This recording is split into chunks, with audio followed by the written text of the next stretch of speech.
up, Badlands? Explain those Badlands. That's a hell of a name.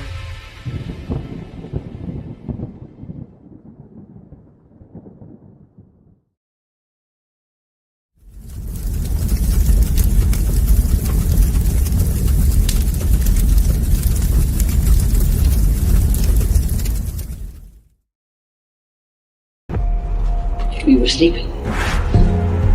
I've been sleeping. I've been turning away from a truth I wanted not to face. There is a wound that won't heal at the center of the galaxy. There is a darkness reaching like rust into everything around us. We let it grow, and now it's here. How many men have you killed, my lord? I don't know. 50? 100? Countless. Countless has a nice ring to it. And how many lives have you saved? 500,000. Population of King's Landing. Tell me if your precious Randy commanded you to kill your own father and stand by while thousands of men, women, children burned alive, would you have done it? Would you have kept your oath then? Our time has come. We prepared. We grew stronger. Were you rested in your cradle of power? You were trusted to lead the Republic. But you were deceived. You assumed no force could challenge you. And now, finally, we have returned. The visions are clear now. I see possible futures all at once. Our enemies are all around us. And in so many futures they prevail. But I do see a way. There is a narrow way through. It's not a prophecy. It's a story that you keep telling, but it's not their story, it's yours. They deserve to be led by one of their own. What your people did to this world is heartbreaking. We gave them something to hope for. That's not hope! We have survived by hiding from them, by running from them. But they are the gatekeepers. They are guarding all the doors, they are holding all the keys, which means that sooner or later, someone is going to have to fight them. I wish none of this had happened. So do all who live to see such time, but that is not for them to decide. All we have to decide is what to do with the time that is given us. Forgive me. I did not sin. I have failed you all. You will bring me. Captain Armor, I do not know what strength is like that. But I swear to you, I will not let the White City fall. Our people fail. Our people. Our people. I wish you good fortune in the wars to come.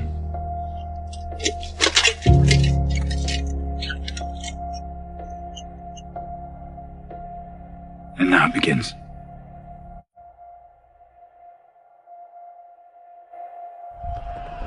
No. Now it ends.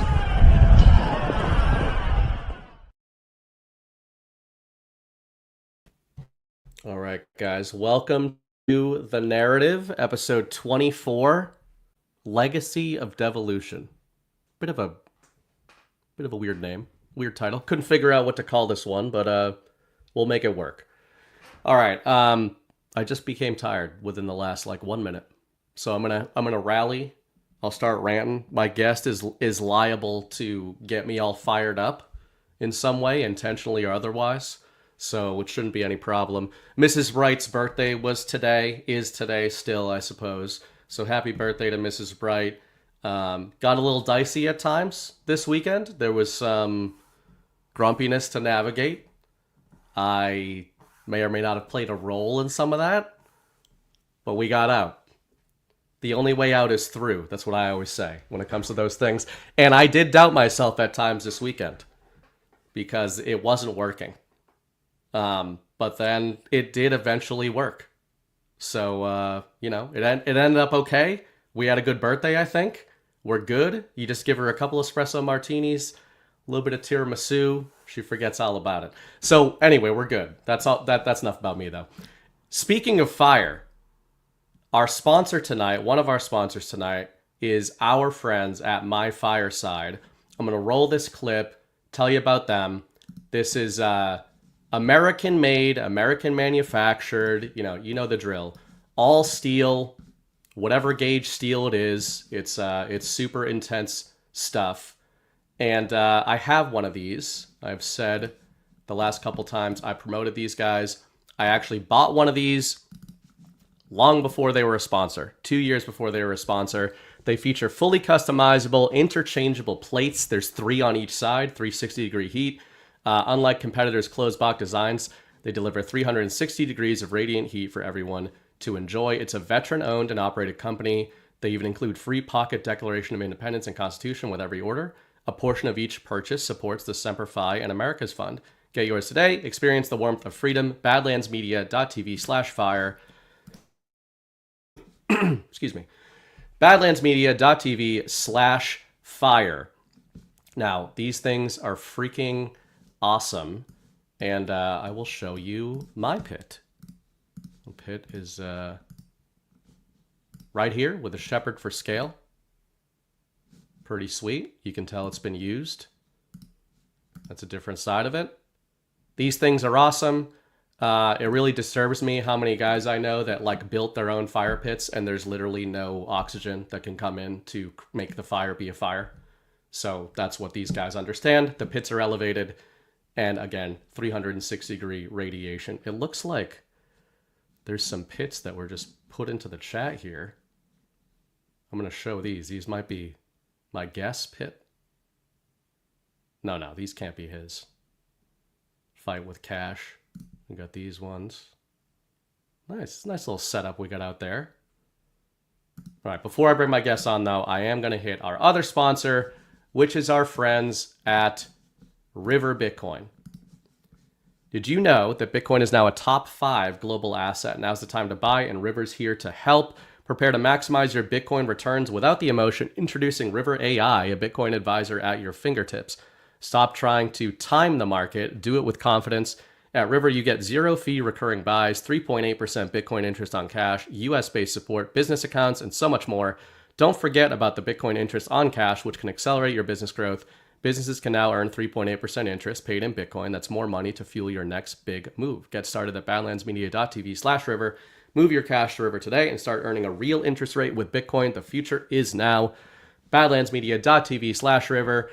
Bitcoin's sitting at 105K right now, down a little bit from its highs, up significantly from its lows. The Bitcoin conference was this past weekend. I know G Money was there and was streaming on Rumble. And we announced a Badlands strategic Bitcoin reserve. You know, starts out modestly, but that's how all Bitcoin stockpiles start. And we are using River right now to custody that Bitcoin. So good company. Again, please support My Fireside and our friends at River. All right, tonight, we're talking about devolution, and the news cycle really set us up for it. And obviously, my guest tonight talks about devolution a lot. But he also talks about narratives a lot these days. This has become a problem, because it used to be that I bring him on the narrative because he talks about too many actuals on the Power Hour. But now he talks about narratives on the Power Hour too. We're still going to try to approach this in some original angles. There's a fake world war going on, and there's fake presidents everywhere. So, like, the two perfect setups for a narrative episode of the Devolution Power Hour tonight. Fake presidents, fake wars, fake continuity of governments, or real continuity of governments. My guest is Patel Patriot. What's up, man? Was that your fire pit? That was my pit. All right. I didn't know my you pit were, just got it. This was before Cash publicly turned on you? No, this was just like 3 days ago. Is this how it came, or did you pick that one? I just unboxed it. Well, it comes with like those panels you can take off and put new ones on. I know. Is that the ones it came with, though? Yeah. He's working on the Badlands one right now. So I'm going to get that in like awesome. A week. Yeah. The Badlands logo is perfect for these. Yep. I can't wait for it. Yeah. By the way, could not think of a better way to kick off Pride Month than doing this show with you. So happy Pride Month. Yeah, well, you just called Mrs. Bright's birthday gay too, so. No, happy birthday, Miss Bright. I can't believe you called her cranky. I didn't. Why would you assume it was her I was talking about? I could have been talking about anybody. Well, I mean, it was a non sequitur. You're definitely I haven't talking seen about her. I don't know if she responded. She's in the chat. I wasn't looking. I got a little panicked because I didn't have my ads in front of me, and then I just started, talking shit about my wife, and you know how it goes. Yeah. Anyway, man, welcome to the show. Thanks. I feel like the second half of the show is stuff that I've wanted to have you back on to talk about in general, and those things are evergreen devolution topics. We're going to talk about the battle space, revisit some of that stuff. All going to be macro tonight. Okay. The first half, though, is perfect with the current news cycle, and it's funny because our shows have been loaded on Wednesday night and Saturday night because there's so many narratives going on. Yeah. Many of them that we think are related to devolution or were. But some of them, some of the biggest stories or biggest things, we don't even have time to go into. Or we'll talk about the auto pen and we'll talk about stuff like that. But I feel like we really haven't been able to do a real deep dive into some of that stuff. I did listen to part of your show with Chris on Saturday, and you guys hit some of this. I still think we're going to hit it from a different angle.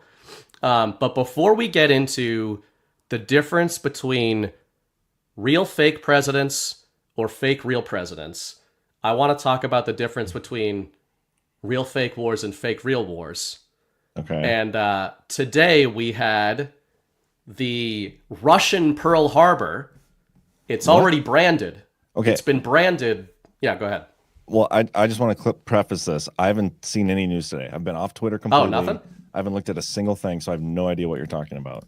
All right. Well, this is the biggest news ever until, Monday afternoon. I'm guessing it will fade, but I'll just use the Zero Hedge write-up on this. They're my favorite aggregator. Excuse me, what about Badlands? Yeah, Badlands is good too, but they do the updates in here. So offended. Zelensky boasts of absolutely brilliant longest-range strikes while the Kremlin confirms terrorist attacks. So this is the update, but the original article here. On Sunday, the Russian Ministry of Defense issued an official statement that a coordinated Ukrainian drone swarm attack targeted and damaged military aircraft across several air bases located deep within Russian territory. Destroying 40 Russian military aircraft. Wait, what is that picture? Go back up. This one? Yeah. This is a very real picture of a Russian aircraft on a tarmac being bombed, apparently, from a drone. Okay. So the story here, I haven't seen any human casualties. I've also been out and about today. But essentially, the deployment here is that the biggest ever Ukrainian drone strike since the last one, but this one apparently very effective, hit all these air bases at once and apparently took out like half the Russian bomber fleet. Like a super, according to the narrative, a super effective drone campaign that was being planned for a year and a half. And to set this up, the update here, Ukraine's President Zelensky is spiking the football and poking the Russian bear as he issued a statement calling Sunday's massive drone attack an absolutely brilliant result. He described that the attack happened 1 year, 6 months, and 9 days from the start of planning to effective execution, our most long-range operation.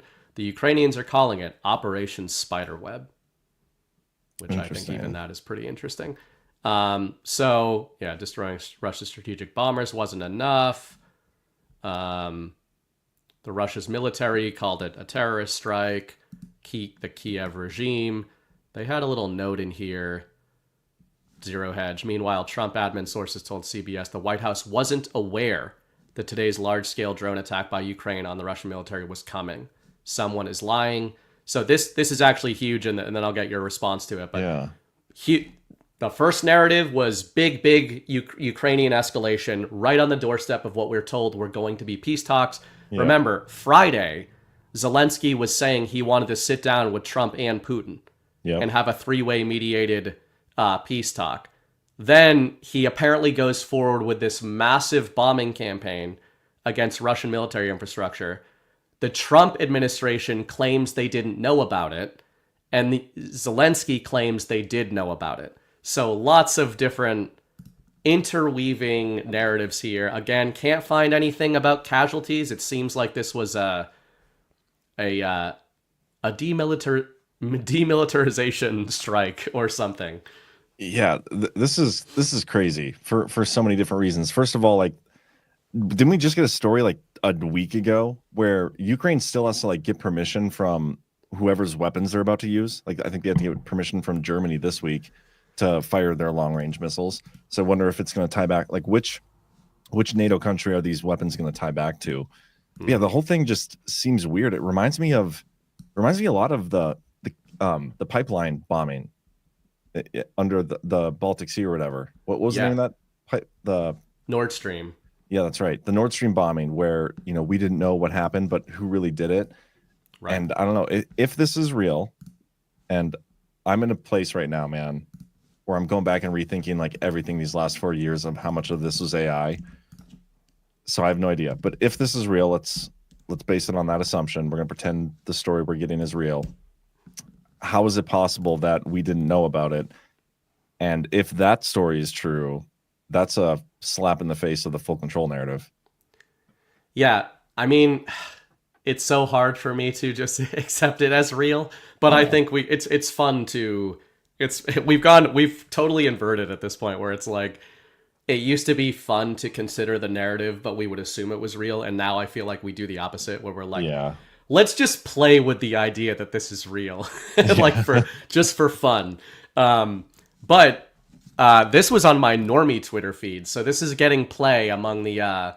I've told people before, it's in the sports world, a lot of liberal idiots that like I still have to interact with over there, and well, I don't interact with them, but I follow them, and it's interesting because not much of this stuff bubbles up over there, but every once in a while something does, and this is being hailed as an incredible, like Luke Skywalker versus the Empire type of thing. So I saw this tweet going viral. And in response to your question of like, how did this happen? How did this actually occur? Well, turns out it was this brilliant. Who is this lady? Security expert covering the invasion from day one, countering Russian disinformation since 2014, Maria Avdiva. So, I mean, she's telling you with that 2014 signal there, she is a disinformation agent that has been countering Russian truth since 2014. So this is the official narrative, John. This will be in textbooks. Probably true. Ukraine secretly delivered FPV drones and wooden mobile cabins into Russia. The drones were hidden under the roofs of the cabins, which were later mounted on trucks. At the signal, the roofs opened remotely. Dozens of drones launched directly from the trucks, striking strategic bomber aircraft. Russia can't produce these bombers anymore. The loss is massive. Nothing like this has ever been done. So this is what we're being told. The drones were all smuggled in on trucks with retractable roofs. And you put these on the trucks and then the roofs open. I guess you roll the truck up. This is definitely a real video. You can tell because it's grainy. So you got drones coming out of trucks. What in the world? You got your good Ukrainian soldiers filming because, of course, that's what you do in a covert operation.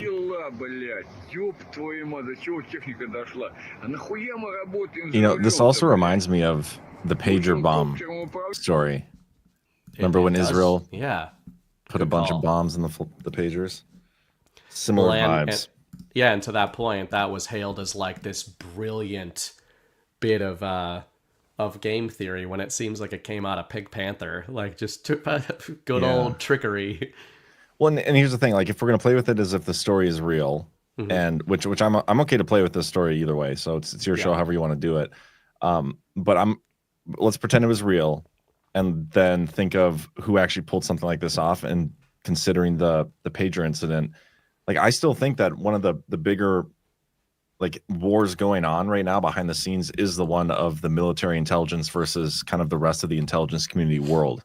And that's Mossad, that's CIA, that's all these other kind of, they're the militant arm of what we call the deep state. And if this could be a genuine move by them, or it could be totally fake. And then it's, what is the narrative trying to get us to do? What's the motivation behind it? Yeah, so let's stick with the real for now, like you said. So for the actual, this is, I know people think that I'm just saying this because like Patriot's in control or whatever, but this is one of my favorite examples of, I refer to it as Overton's goalposts. We were talking recently. Apparently, by the way, I didn't come up with narrative whiplash. Chris broke my heart about that the other day when he was like, yeah, this British guy was writing it in 2020 or 2021.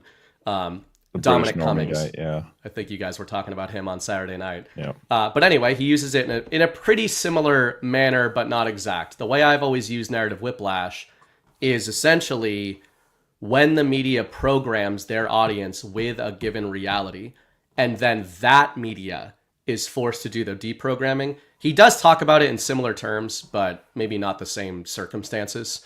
But anyway, it's good stuff because I think it just fits. To me, if you think this is actual, then it's narrative whiplash and Overton's goalpost.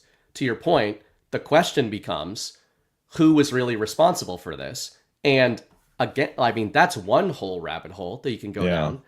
The other rabbit hole that you can go down is, why was this done on the weekend of June 1st when we are being told by all three players, Zelensky, Trump, and Putin, that they are all getting ready to meet with each other for peace talks? Yeah. Like, the question becomes, cui bono?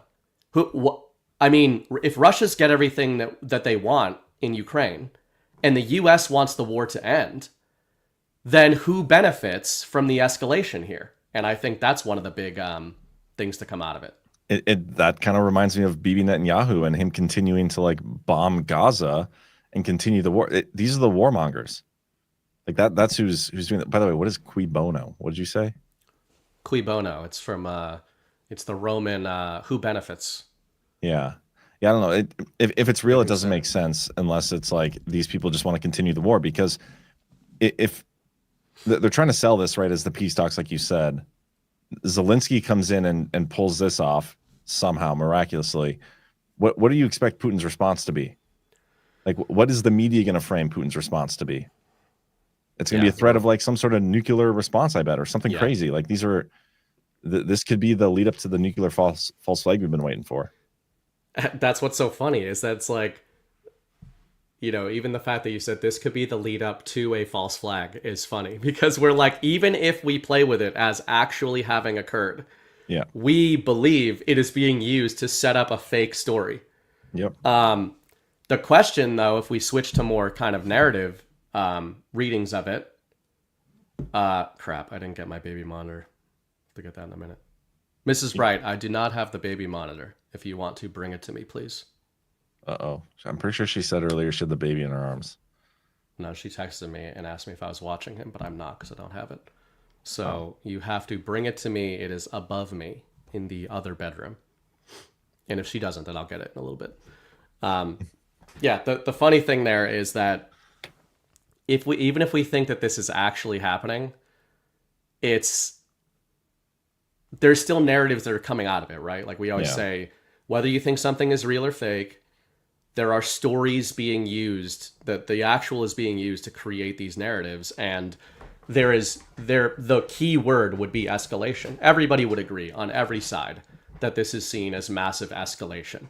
So then you go, okay, well, what storyline does massive escalation lead us toward? And it's the World War III. It's the nuclear Holocaust type of thing that they've been seeding forever. And I would say that this is a bicameral story, because the enemy has been leading us up to World War III, the story of it, NATO, the globalists, the warmongers, as you said, but also Trump has been seeding this for years as well, and saying like, you're going to have World War III unless I stop it. And, this reminds me also of framing that you've said this in many different contexts on the Power Hour, but just the idea of like, we actually haven't gotten to the precipice. And usually you've been talking about it when it comes to elections, when it comes to financial. This was the one I wrote about the most years ago, was always feeling like the precipice for the Peacemaker storyline had to be way more intense than it has ever been up until now. Yeah. And how do you get it that intense? Maybe this is the start of that kind of... We thought Trump was going to get us the off-ramp early in his term, and now the kayfabe started up again, and we were all a little bit surprised at that. And it's like, maybe this is why, because they're like, yep, we need way more intense build-up.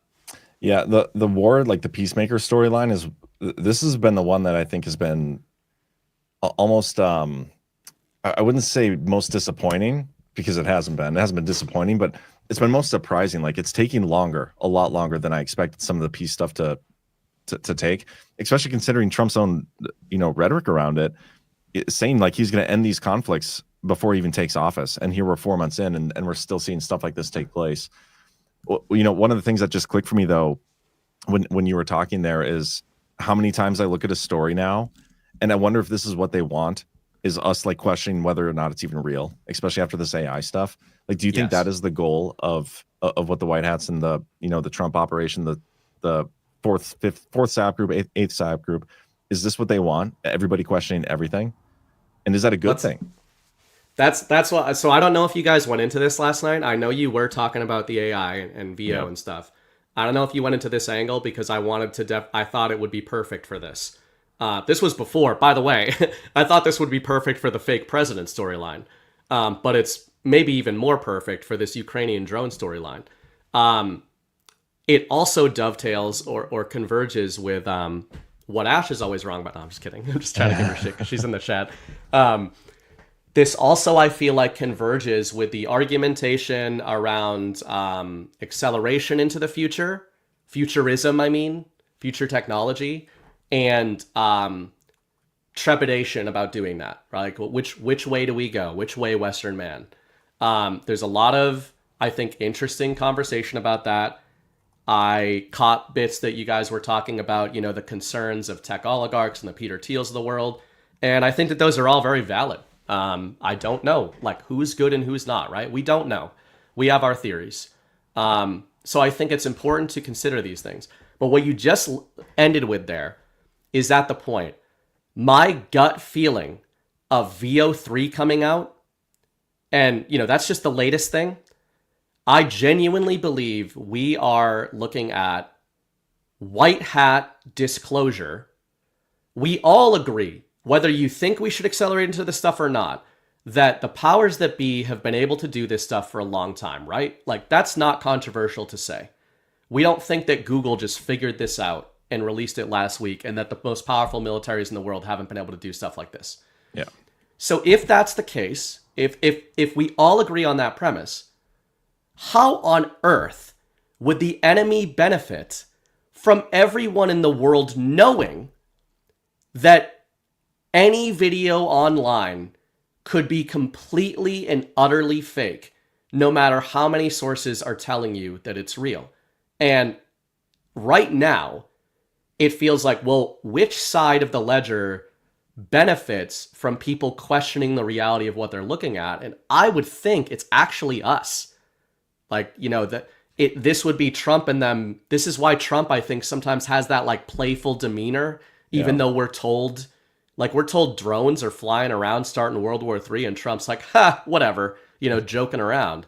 Is it because he's also saying like, guys, we're like disclosing to you that everything is fake, and in more vivid ways than you ever could have imagined. It's time to start applying this to grainy Ukrainian drone footage.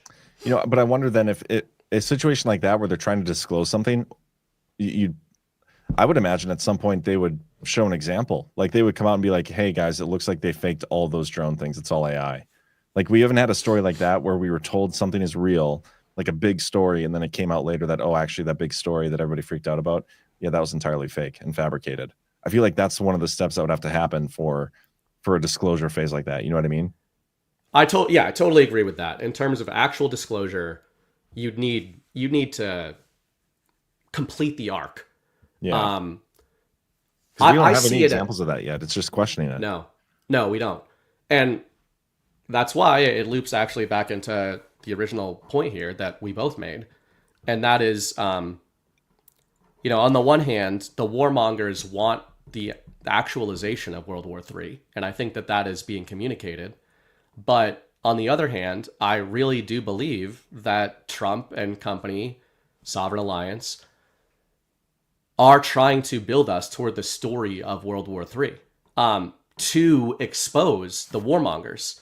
So the funny thing is, this reminds me of, if you want to refer to the Q drops, the choice to know will be yours. These are the kinds of stories that I think of when it comes to that refrain, because I'm going, okay, we in this audience question all of this stuff in terms of its reality, but we focus on why is it being told to us?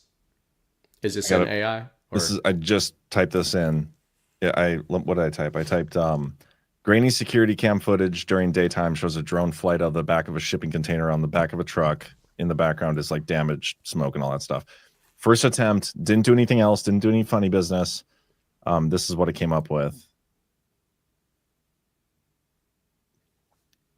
I mean, if I put any effort into this at all, I could make it look like the video we had on you could screen. say like, make it shaky cam, make it blurry and pixelated, make it coming out of the top, do it on a runway, like put background noise into. And again, this is a publicly available consumer model from a major tech company that John's using during the show. Like, the idea that they can't do this stuff. I mean, the funny thing about all this actually is that in 2022, the Ghost of Kyiv is probably the most famous, infamous version of this. We already know that they were using fake footage, video game footage, on newscasts and saying that it was real war footage.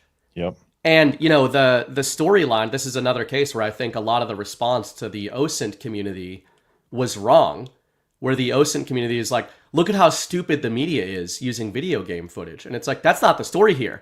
The story is, look at how many people believed the video game footage that were real events. Yeah, man. I don't know what to think about this stuff. My mindset has totally shifted, and it's definitely gone from like approaching everything as if it was real to approaching everything as if it's fake, and understanding the progression from where I started to where I am now. I wonder if that's the point, because there are more people doing that. But what's the end game of that? Is like, is it necessarily a good thing to have an entire society that questions everything is fake all the time? Like, could that possibly be the end game here? Because I do believe bad things happen, and there are real stuff like this that go on in the world. There are bad people, bad actors. I could totally see the story as being real.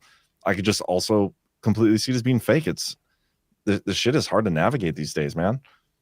And I think that this is why it's an interesting conversation, because I think you're right to highlight a concern with automatically believing everything is fake, is that we're asking for the same extraordinary burden of proof for really bad things happening. Now, like on the surface, you'd say, okay, well, that's good that you have extremely high burden of proof with anything. I would say that that's probably a baseline we would all want. The problem is, we're assuming a world, or in an ideal world, you're assuming that we do eventually get the proof of what was happening. And if we don't, then what is the better assumption? I think it's a good point you bring up. I would say it's better to assume everything is fake. But I think the counter is what you raised there. If I assume things are fake until proven real, like Chris operates, then the danger there is that if there is something really bad going on that I am assuming is fake until it's proven real, but it's never proven real to my satisfaction, then the sort of impetus for people to solve that problem is also not really there. Yeah. So it is a tough one to navigate. Rise of Tire made a good comment in the chat, or just a question. Russia is saying this happened too, and it brings up a good point. In order for them to pull something like this off and it be entirely fake, is Ukraine, the perpetrators, would also need Russia to play along and say that it actually happened. Yeah, and then all these other world leaders would have to play along and say this thing really happened. I mean, technically, the only two that would probably know for sure would be Russia and Ukraine. But then you have to get into the motivations. Like if Russia's accepting this as true and telling us this happened, and so are all these other world governments. That's again, it doesn't mean it couldn't still be faked and possibly be AI or something, but it shifts the question of morality to a whole bunch of other people that are involved in this, and why are they lying to us now, and what is the ramifications of that? I don't know. These big events like this are difficult to navigate in terms of them actually potentially being false, and what that means for all the players involved. Yeah, and to that point, my gut feeling, it's not based on what we're seeing today, but it's based on I have not been shaken off of the premise I largely had about Russia-Ukraine specifically in 2022. We've talked about on DPH a lot. I think that the peace deal is going to resemble or mimic what was proposed at that time. But the bigger point there in part 4 of the Righteous Russia series, that was called The Death of War. And that's the one I've been citing the most recently because it was very macro. Like, I didn't try to make specific predictions. It was just a macro. I think you are going to have extreme narrative escalation between Trump and Putin at some point in the future. And when Trump is back in office, you're going to get them resolve the conflict largely through the exposure of the real enemy. So it's like super broad, easy prediction to make. But that's how if I am still holding that hasn't been disproven to me. In fact, when Trump escalates rhetoric, sometimes people can be like, well, you're just using, like, obviously that supports your thesis, so you think it's fake. You think it's kayfabe. I'd say, okay, well, if that's fair, then can you, the general audience, admit that the way in which Donald Trump is escalating rhetoric with Vladimir Putin, if it's real rhetoric, let's assume for the normie's sake, it's real rhetoric between him and Putin, then the liberal media would be entirely justified in how they criticize Donald Trump for talking like a retard to what we are told is like a trigger-happy nuclear warlord in charge of the second most powerful military in the world, right? Like, if you as MAGA believe that Trump is actually threatening Vladimir Putin like that, that is objectively a ridiculous thing for him to be doing. Like, to go onto Truth Social, keep in mind that when Trump made those posts the other day, it was Russia responding to an assassination attempt against Vladimir Putin. Yeah. And he said nothing about that. He immediately just says, like, Putin better be careful. He wouldn't have anything if it wasn't for me. Like, he's going to be sorry. All this kind of stuff, right? Like, very cartoonish, schoolyard kind of buildup, which is why, to me, it maps much more onto this is a narrative. And sometimes I think those are even the ways that Trump is disclosing that in a soft disclosure manner when he's like, guys, if I was actually talking to the president of Russia like this and I thought nukes were going to start flying through the air, I wouldn't be calling him a pussy, you know, like, or something to that degree. You know, what you said there, I don't remember which part specifically got me on this train of thought, but it had to do with the media and how they present Russia to the world and what they are. Like, they tell us that Russia is this boogeyman. It's not going to stop in Ukraine. It's going to take over the world. It could destroy everybody. And then seeing, this attack take place, is the media responding by kind of celebrating what Zelensky did here? Because by their own story and like the battle space they've presented and created around Russia, what Zelensky just did, it would almost justify Putin responding as the caricature they have framed him as. Like, based on this story, Putin right now would have every reason in the world to wipe them off the face of the earth based on who they say that he is. And I don't think that's what will happen here. I think maybe this is the ultimate form of peace deal of Putin being justified finally in, like, wiping out Ukraine, and Trump is the one that stops it from happening. Like, oh, I'm going to, I stopped Putin from using his nukes. He was about to. Maybe that's the whole reason for this whole story. But I can't imagine any of them celebrating what Zelensky did here at this stage in the game. We're so late. We're on the verge of peace. Everybody wants this conflict to be done. We're sick of spending money there.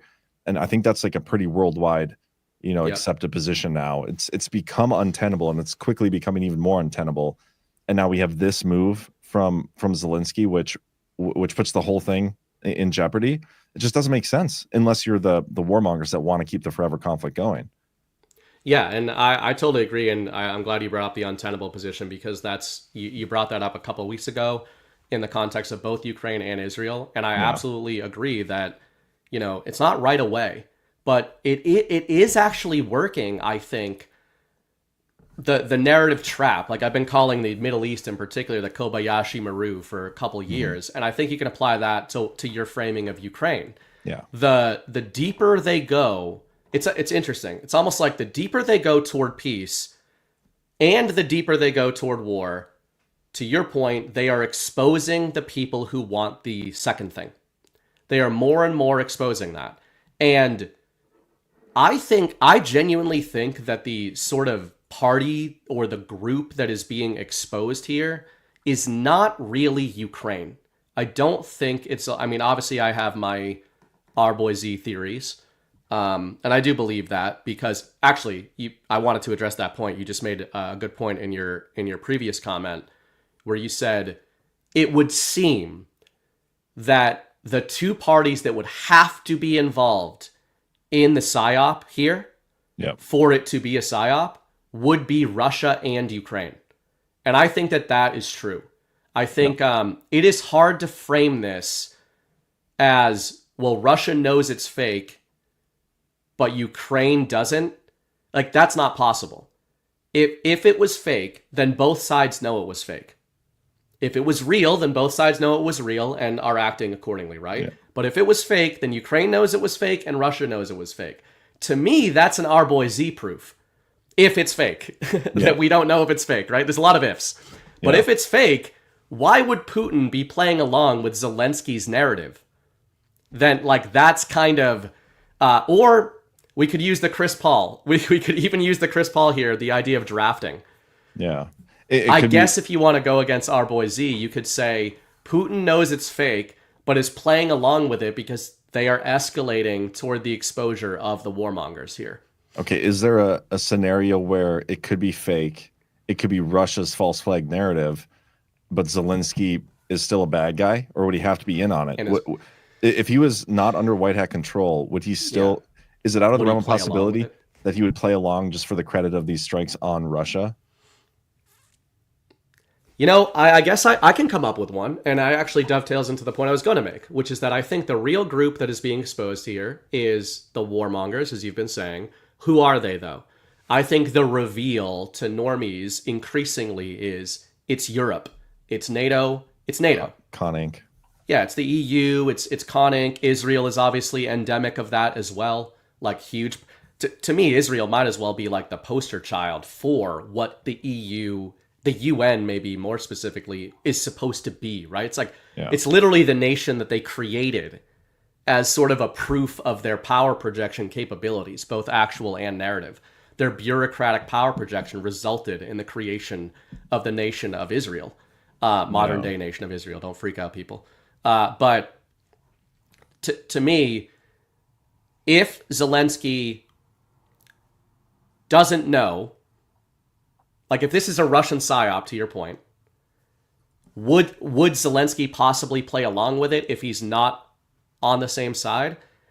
He might if he thinks it's a NATO psyop or a CIA psyop. Yeah, I want to show a video that somebody posted in the chat. This is supposedly of the incident. It's kind of a long video.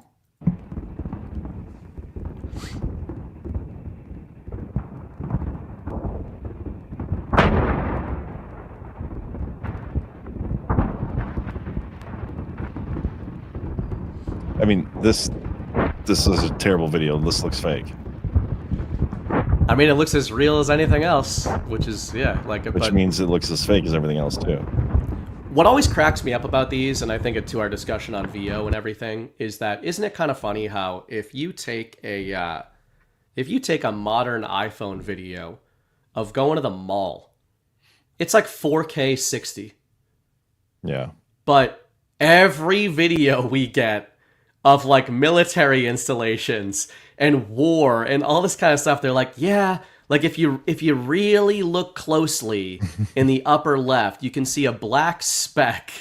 It's like They just grade haven't A military footage. they just haven't unrolled that technology to security cameras yet. Yeah, like Yeah, Russian this is- military bases. oh. They just don't have the iPhone 16 yet that they Yeah. could just duct tape to the side. Like if you were out there filming with your iPhone, it would be way crispier than this. Yeah, this is just crazy. And it's hard for me to imagine they pulled this off by themselves. You know, Ukraine Right. and all the intelligence agencies in the world. Like, there's no way that none of them. It so much reminds me again of another Israel story, the flying go-kart one. Like, yeah. Well, the There's been a lot pagers of them. and the flying go-kart, like both sides of that, like how did those happen without anybody knowing? And we found out about the flying go-kart one, or paragliders, that they did know and they allowed it to happen. Yeah. But I don't understand how Ukraine could pull this off. So we're gonna get a story, I bet, a follow-up story to this. Yeah. Is Of how they did it. of how they did it and who was involved and who they had to get permission from to pull this off. And that's gonna potentially pull us further into that World War III scenario. And I don't know, man. Like I've kind of always defaulted, even though I'm questioning what's real and what's not anymore, which I think is fine. I think we should be doing it. I'm leaning that it's a good thing to question everything, but I've always like leaned towards this is a real thing. Like let's assume this happened. There are bad people that want to do bad things and they want chaos, and those people still exist. We don't have full control of everything, which is why the devolution period had to play out the way it did. Like, I think if we had a full control, we could have ripped the Band-Aid off long ago. Trump never needed to walk away. And maybe that's something we can discuss a little later.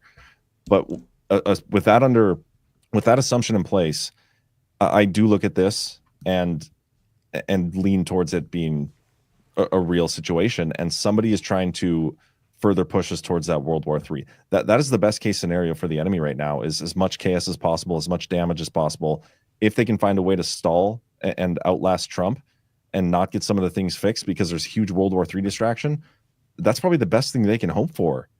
If you think of surviving Trump is a massive World War III that everybody's involved, we can't get away from.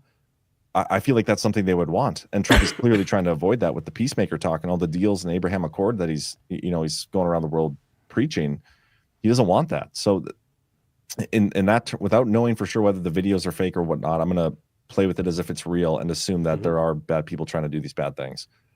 Yeah, well, I think it's all well said, and that's why I've said this before in various contexts, but I think people can misinterpret the intention behind the ruthless questioning of the stories we're told, and they can think it's like you just don't want to believe it, or they can think like, or maybe they think we're being earnest, right? Like you guys really don't believe that, but what if you're wrong? How are you progressing in the info war? But I would say that snuck into what you said there is, what is the intent of the actual? The actual here, the intent would be to get us closer to World War III, right? Mm-hmm. If it's a psyop, what is the intent? If it's a psyop by the bad guys, I mean, what is the intent? Same thing. To get us closer to World War III. So to me, that is why these are my favorite kind of deployments, because when you can map actual or narrative along the same intent lines, then to me, it gives you a really clear way to analyze the story. Yeah. And you don't have to worry, and I mean this both ways. I think often when I say you don't have to worry if it's real, we're saying defaulting to fake, but I'll say it the other side as well. You don't have to worry about if it's fake. Like, maybe it's real. Maybe this happened. Okay, well, how would I analyze this if it's real? I would analyze it the same way I would analyze it as if it's fake. Yeah, this brings up an interesting point, because I feel like we have to be very careful sometimes about how we talk about things, of whether they're real or fake, because people can get so turned off by the discussion if they have to even, broach the possibility that this might be fake. And that's something I run into, like even myself, when I'm talking to like my buddies the other day golfing. I don't remember which story got brought up, but I was like, oh man, that was totally fake. And I could just tell, like, they're like, you're crazy, dude. Like, what are you talking about? It's one of those things, like when you call certain things, people instantly get shut off. And I don't know the best approach to approaching these conversations, because I think it's there's merit to discussing whether something's real in the narrative of it. But coming back to what you said specifically, I do think we should talk about how we discuss these things more broadly with normies, but that can be for something else. With what you said specifically, the issue I have of, let's say Putin is drafting off of this story, and it was fake, but he's allowing it to go through, and because he's riding the coattails, Trump as well, because they also want us to get to that precipice. Should we be having a discussion then about the morality of them doing that, again, lying to us and getting us closer to that precipice? Like what if it gets too close to the precipice and somebody steps over, and it didn't need to get that far, but they wanted to draft off the narrative and they didn't tell the full truth about things, and then they led us there, and it got out of hand. That's an issue for me as well. Yeah, well, this actually transitions us into some devolution stuff, because now, again, this is just how I see these things, but I'm not always saying literal devolution. I mean, in the US context, that is how I would refer to it. I think that your research gives me enough confidence to say that there was actual devolution operation, continuity of government in place. But I think that it also presents a really interesting template that we can apply to the very dilemma, the moral dilemma that you lay out there. So, broadly speaking, the devolution theory basically suggests that the surface level that is playing out, actual narrative, however you want to characterize the Biden administration, we can start transitioning into off of this World War III topic. However you want to define what's real or not about that, the devolution theory would posit that it is not how it is being communicated to the American people, right? Like at the very least, yep. Maybe it's a real president, all that kind of stuff, but it's not a president in the way in which he is being communicated to the American people. There is some layer of obfuscation going on there. And the obfuscation is both on the enemy's part, the people who won a fake election and claimed victory, and also on Patriot's part, who knows that Biden is not the real president and are running continuity of government operations kind of underneath or above the Biden administration, right? Yeah. I apply that I want to talk about the Biden administration, but I would apply that template to what you laid out with the Russia thing, just for the sake of argument. Okay. If the end game of the Sovereign Alliance is to avoid World War III, and if they do have access to the more data than we ever could, which I do have some logic-based faith in that. Yep. Have they figured out that the best way to avoid this is to amplify the attempt to get us there so much that your average cookout conversation is about how crazy NATO is being right now, or about how crazy Israel is being right now? And here's the caveat I would throw in there, because your last point, what if somebody steps over the edge? The caveat here is, do they have a high degree of confidence that they can prevent the actuals from getting there? That's the big caveat. If they don't, then I think that they are really playing with fire the longer they draw things out. If they do, then I think the morality gets easier for me to handle, because I think that there has been enough there where people like us can divorce ourselves from the emotional reaction to this stuff and just go, hey, as long as we avoid World War III, if this was the way we had to do it. Yeah. So, I mean, if we're going to assume that much level of control, why even bother going through the motions on this? And this is an argument we come back to all the time, right? It's kind of the whole point of fifth generation warfare and War is to manufacture consensus around certain things. I hope he got his baby monitor. Look at you. He's still kicking. Well, I'd hope so. So, yeah. He's trying to sleep, right? Yeah. Okay. But he does move. I was shocked at how much babies thrash about while completely asleep. Oh, is that all babies or just him? I don't know. I mean, he's he'll whip around. He'll even open his eyes and I'll be like, oh, he's awake. And then you look back at him and he's completely asleep. I wonder if it's a boy thing. My son did that. My daughter did not do that. My son would he would lay him down and then he would be like sideways, completely like sideways in his crib, like head touching one of the side things and feet touching the other, like up on the wall. You just move around so much. Yeah, he's like bicycle run himself along the rails and completely inverted. Yeah, that's fun. But anyway, so back to like the discussion. You know, if that's just, some of these things are so hard for me to get over from a moral standpoint, and then like logic standpoint too, not understanding the full scope. I mean, obviously we don't have the full picture, but like speculating some of the things we speculate, the devolution stuff, and seeing a lot of what we're seeing play out right now is some level of kayfabe. I always come back to the question of why are they even allowing it to play out this far? Like I feel like, again, not having all the answers or all the data, like some of this, you know, we need to show the people so they realize things. You could probably just tell the people too, and actually just show them the evidence and avoid all the bullshit in the meantime. Like, do we really need to walk all the way up to the precipice, potentially risking going over, just to like get people to understand how gay NATO is? You know what I mean? Like those are the arguments I struggle with. Yeah. I think that those are fair arguments. I'm not saying Chris believes this, but I'm going to use Chris Paulism for my own argument.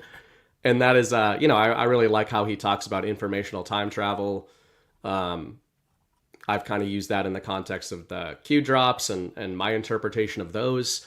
But to your point there, the reason I don't feel a moral issue with what's going on, if these theories are right, it's a big if. Excuse you. Is if we have the choice to front run these kinds of narratives, and by doing so, to essentially time travel, as Chris would say, and get sometimes the actual advantages of doing so, often just sort of the emotional and mental advantages of doing so, then I'm okay if they have said, sometimes we get frustrated with the rhetoric of like waking up the normies. And I think the reason we get frustrated is there's this assumption being made that unless the normies are woken up, our lives are being pulled back. And I think that that's true in some respects, like when it comes to elections and everything. I'm not sure it's true in this respect. So what I would mean in World War III, I'm saying. So what I mean by that is that either World War III is or is not going to occur. Like, that's a binary. I don't think it's going to occur. The reason I don't think it's going to occur is because I think that this is like a narrative that's playing out, right? Normies who think it's going to occur and are being brought along the narrative to get to where I'm at are actually not holding me back from the understanding that it's not going to occur. Yeah. So I guess in this particular instance, I don't feel that the narrative is visiting damages upon anybody.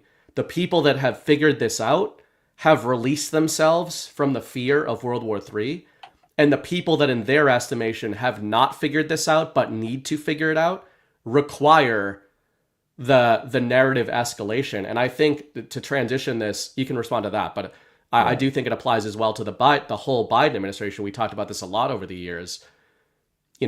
Your series as well lays out that at least on some level, one aspect of the devolution operation intent was to amplify the narrative of the opposing side. Yeah. So to me, it almost seems like a similar template, but just on a global scale. Yeah, I mean, I totally get the argument. I wrote about it in my series. Like, part of the reason Trump had to walk away was to, win a irregular warfare campaign, like psychological warfare. I understand the concept of waking up the normies, but it's also when you're justifying every single thing, it's like, oh, it's just to wake up the normies. You have to acknowledge that you're justifying everybody on a mass scale being lied to for the benefit of some people going through a psychological deprogramming thing. Yeah. Where we don't know for sure how they would respond to just like, is it going to be easier for them to just see the information that contradicts their entire worldview, or go through this slow process, and we may not ever even guarantee that they wake up from that. You know what I mean? And eventually they're going to get that piece at the end anyway. But that's what we're acknowledging, is we're being lied to on a mass scale in order for the benefit of of a small group of people. We don't even know how much it is. And in terms of like how many people are actually afraid of World War III, I was never afraid of World War III even leading up to waking up, in 2020. My buddies that I'm golfing with, like none of them give a shit about World War III. They don't pay attention to any of this stuff. I think we attribute a lot to the normies. I think in this community, like we're in this bubble, and we project some of our approach to information on the normies, and like, oh, the normies, they're paying attention to this stuff too. They're paying attention to mortgage rates, and they're paying attention to tariffs, and they're paying attention to, what Putin said in this press conference. They're not, guys. They're paying attention to whiskey prices and their golf game and who knows what else. It's sports balls. They're not paying attention to the small details that we are. So some of the things that we're forgiving away in terms of waking up the normies is something that the normies aren't even going to process at all. And so what's the point of that? That's my mindset towards this stuff. Even this story. Yeah. I could agree with that. I just think that with the World War III one, to the point about the normies, this is actually why originally, I mean, I thought I was going to be wrong about this like a few months ago. I probably thought you were wrong too. Now I think maybe I am going to be right about it, and we all said similar things. But the idea of like, when every normie in the world pays attention is when the entire central narrative on every level is telling them that nukes are going to start flying through the air. And not because CNN said that Putin's mad. Like they've been doing that for 3 years. I mean, when we're being told that national security meetings are happening at the White House, like those are the types of narratives they're going to come out if this story progresses to the way that we've theorized it would progress. You're going to get like conservative media, alternative media, social media, OSINT reporters, just like they've been talking about, like there was a meeting in the basement between Xi Jinping's like finance minister and Scott Bessent. It's like, well, I think those deals are done too. So what's going on with that secret basement meeting? That's fodder for the narrative of like testing it out there. And all the financial people are following that. The normies are not, to your point. But if you've got, a real fake narrative, if you've got headlines or quotes directly coming from world leaders of like, we are preparing to strike this target. An example of that might be Russia saying, to an earlier point you made, we have traced this operation to operatives in Germany and specifically Berlin. And we are going to be responding in kind unless these demands are met. That by the way, they've name dropped Berlin, not in this narrative, but like last week they were talking about if Berlin backs kinetic strikes, there will be a response. Which they did. So a lot of saber rattling. But if you get something much more direct, like Putin responding to an Emmanuel Macron and saying like, would you like to go to war? But France Macron versus Russia? Oh, France, yeah. I thought you were talking Germany, so you switched fascists. Right. Yeah, exactly. That's the type of thing that I think it's kind of in keeping with the point you're making, is that I think that the narrative to get the normies on board basically has to become a cartoon, which I think is part of what's going on. Like it has to be Oppenheimer is going to be in your backyard sort of thing. And that might not happen. Well, can I comment on that? Because that's a good point. Is even if like Macron crosses over the line and whatever, what the narrative emerges that Putin found out who's behind this and it's some European country and he's really mad and he's threatening to bomb them off the face of the earth. How many normies do you know in America would actually care about that story either? Because it doesn't affect them close to home. And this is one of the problems with our society as a whole is the lack of empathy that people have. But it's a real thing. Like people just don't care unless it affects them personally. And I don't know how many people would be like woken up by that story unless it's targeted towards the United States. Now, like there's an interesting thought. What if it comes out that the CIA was behind some of this stuff? There you go. And Putin has this narrative where he's super upset at Trump. that would be an interesting one to play out. Actually, I kind of want to see. Well, that. and I wouldn't have thought that. I'd always thought like I've said that there will be escalation between Trump and Putin, but I thought that it would take the form of anger over the lack of resolution in Ukraine. Yeah. But to your point, and given Trump's recent rhetoric and how they've escalated with each other, it could be that we are actually looking at something much closer to Cold War rhetoric. And this would loop into a lot of the stuff I've talked about on the show for years. The analogs between the Trump administration and the Kennedy brothers is uncanny. And one of the storylines between them was the back channels between John F. Kennedy and Nikita Khrushchev, and Robert Kennedy, and the back channels in Turkey. Turkey's back in the news, like all these weird connections. We've also got reports the last couple of years of naval repositioning drills by Russian military submarines in Cuba. So it's like, just to make it as cartoonish as we can. Yeah. That's all it would take to your point, to loop the Americans in. Imagine, for the sake of argument, the narrative keeps escalating. Like, there's strikes between Ukraine and Russia, peace is off the table. That's probably what you'll get next. You'll probably get everybody saying, F it, peace deal's off, the war is going on. I think that would be the next step. Trump has publicly threatened to walk away from the table if that happens. So I bet you that true art of the deal style, we're going to get a Trump walk away moment between Russia and Ukraine. But then how do we get involved? Well, what if to your point, Russia starts escalating with Europe, and then it becomes a whole tit for tat there, right? Article 5 or whatever. Yeah, and we're like, we're not involved, doesn't matter, Americans don't really care. Like, some would, because war with Europe might mean war with us. Article 5, as you just said. But even more so, what if in the midst of that global buildup, hey, there's a Russian nuclear sub in Cuba? Like, you've got Cuban Missile Crisis 2.0, which I've been calling the Ukrainian Missile Crisis since 2022. Like, they've been prepping the narrative for it the entire time.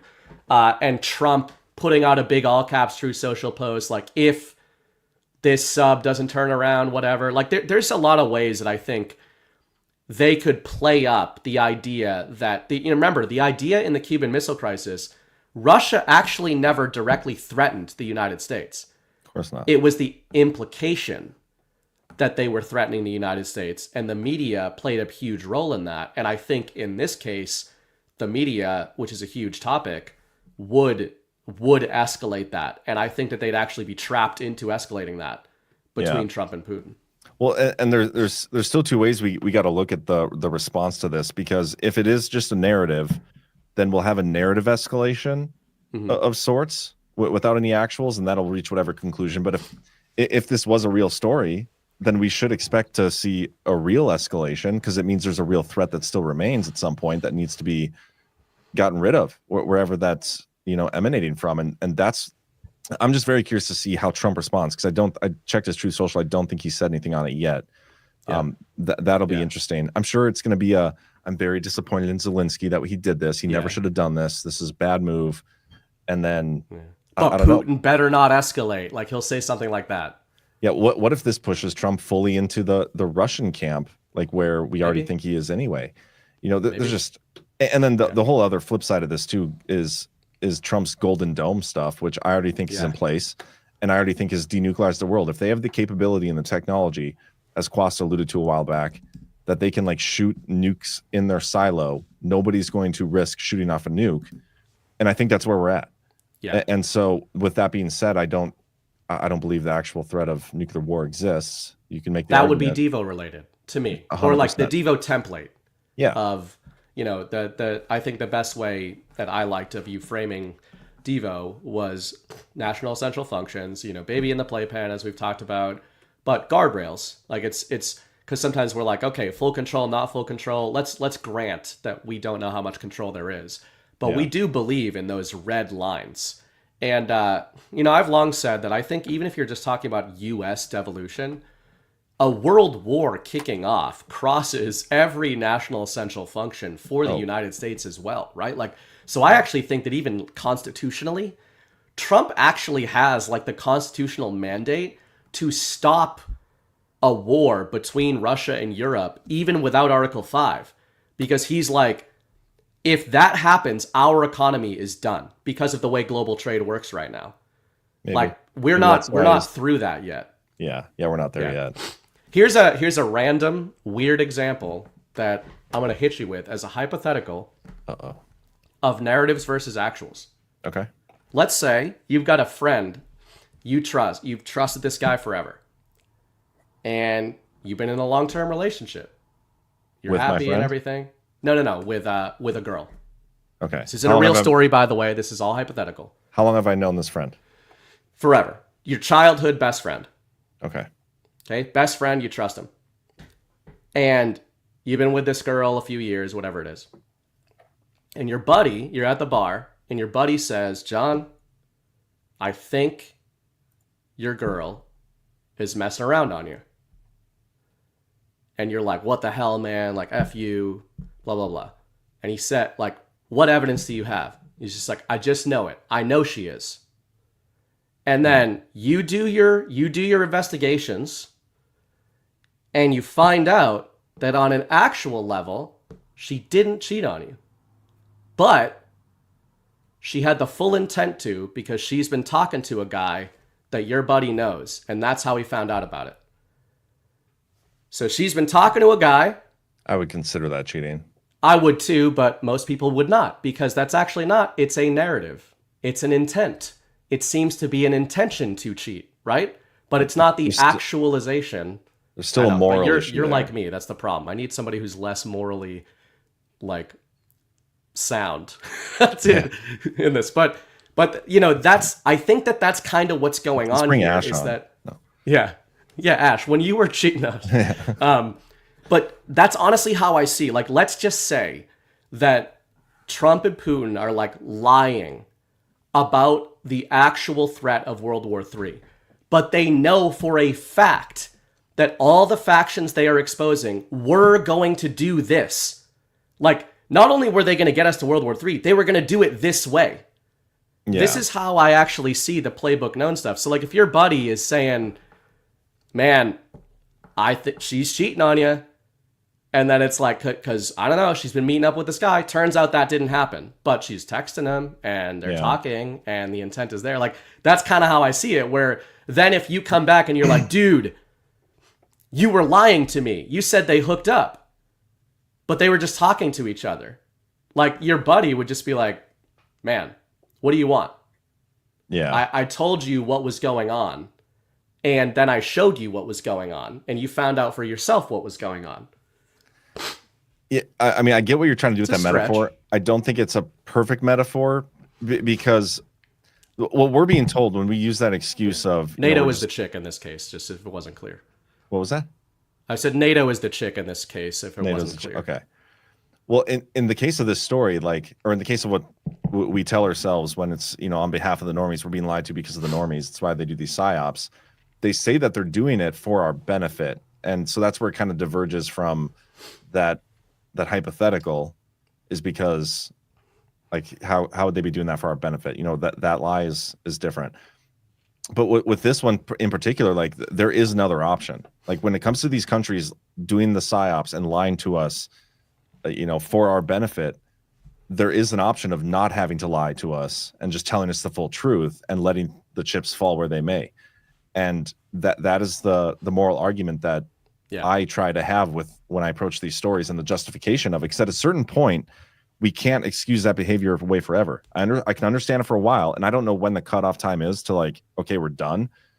But at some point, that does have to end. Otherwise, it's what Chris has said is the forever psyops, and none of us want to live in the forever psyops and lies. Nobody wants that.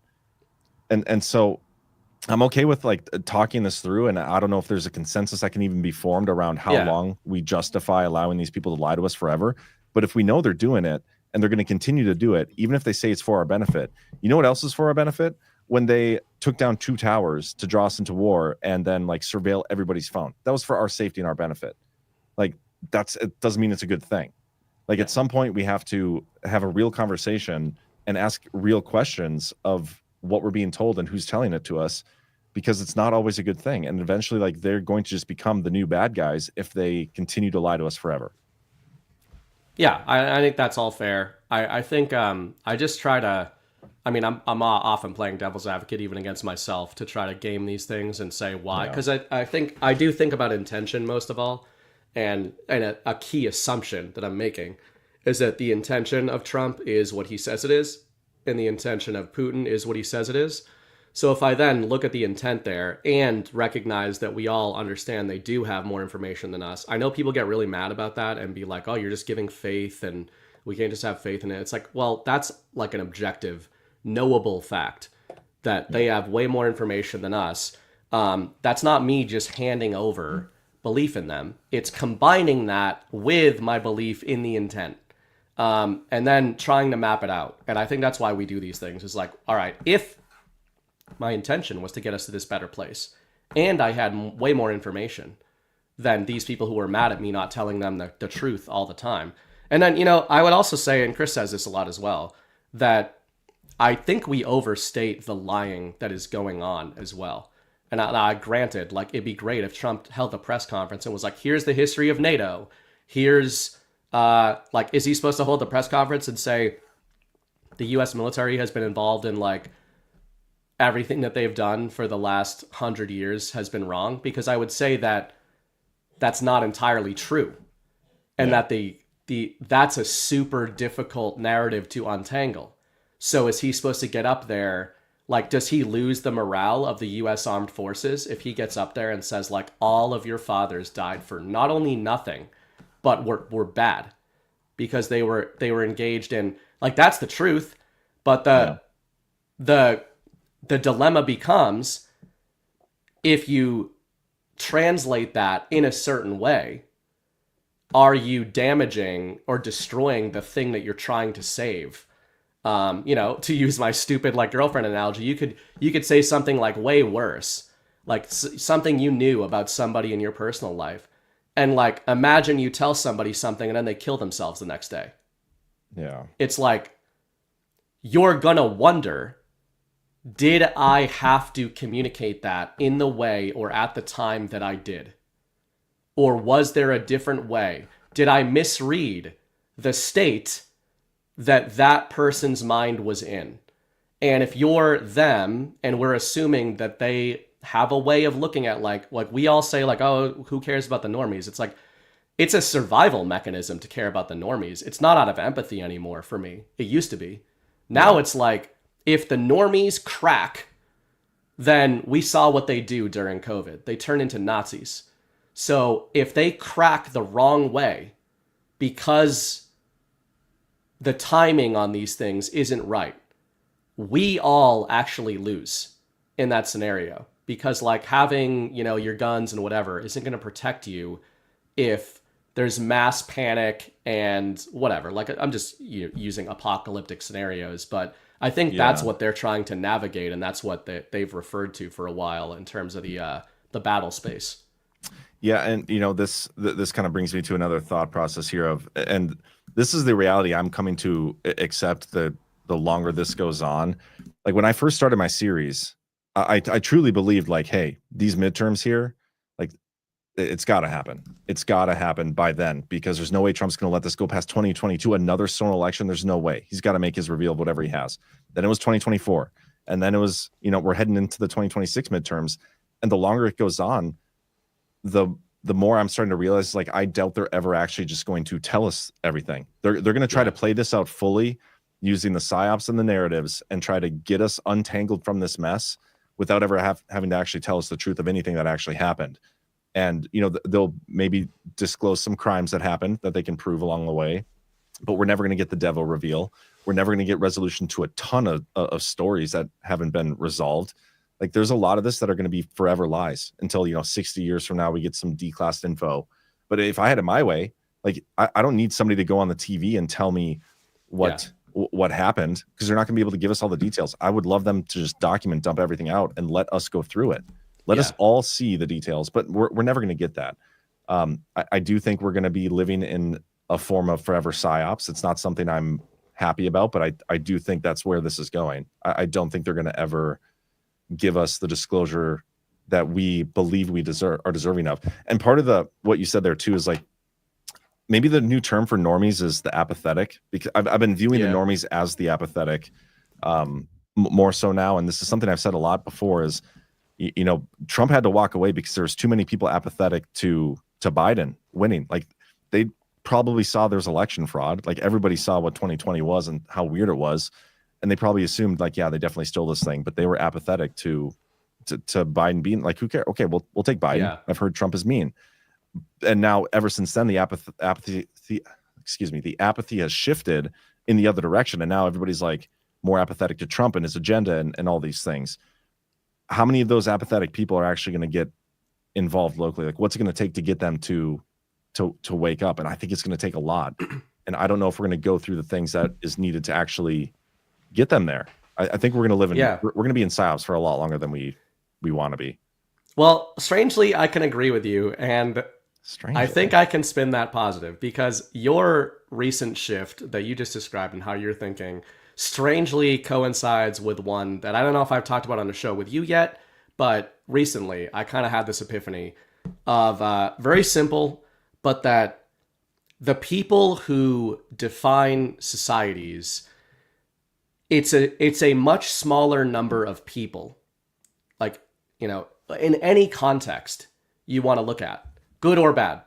We would all agree that, largely speaking, I think apathy is a great word for you to use in this context, because largely speaking, we would all agree that brilliant as the system may be, asymmetric, disproportionate power projection that there may be, the deep state is very, very small.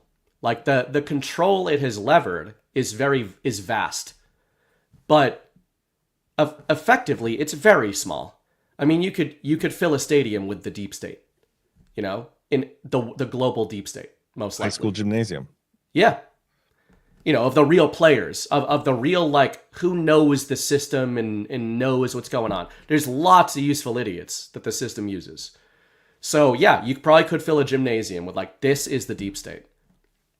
How many games are going on a Friday night of gymnasiums across just the United States of normies? So the negative way of looking at that is that that's terrifying. The positive way of looking at that is that my thinking has shifted recently that I don't really think we actually need to wake those normies up in the way that we all thought we did. Yeah. Because, to your point, they're just not going to, even if they have the knowledge, they're not going to get involved in their society at a grassroots level. And I can loop this back into why I think there has been the psyops going on, because, you know, I used to think of it as like waking up the normies, but I don't think that that's it, actually.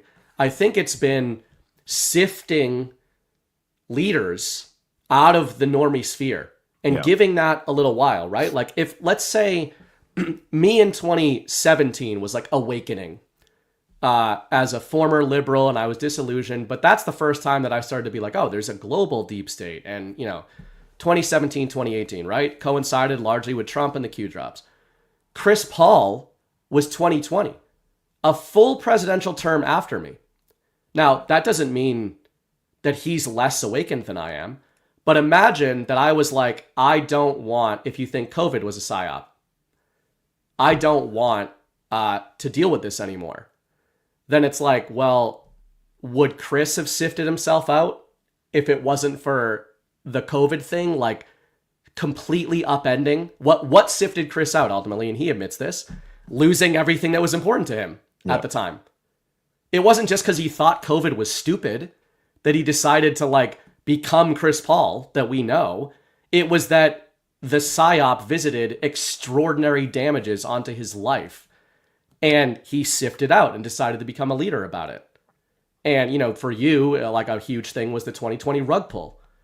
So, you know, that's where I do think, though, to your point, it's hard to imagine there's a lot more sifting that can take place. There's probably some.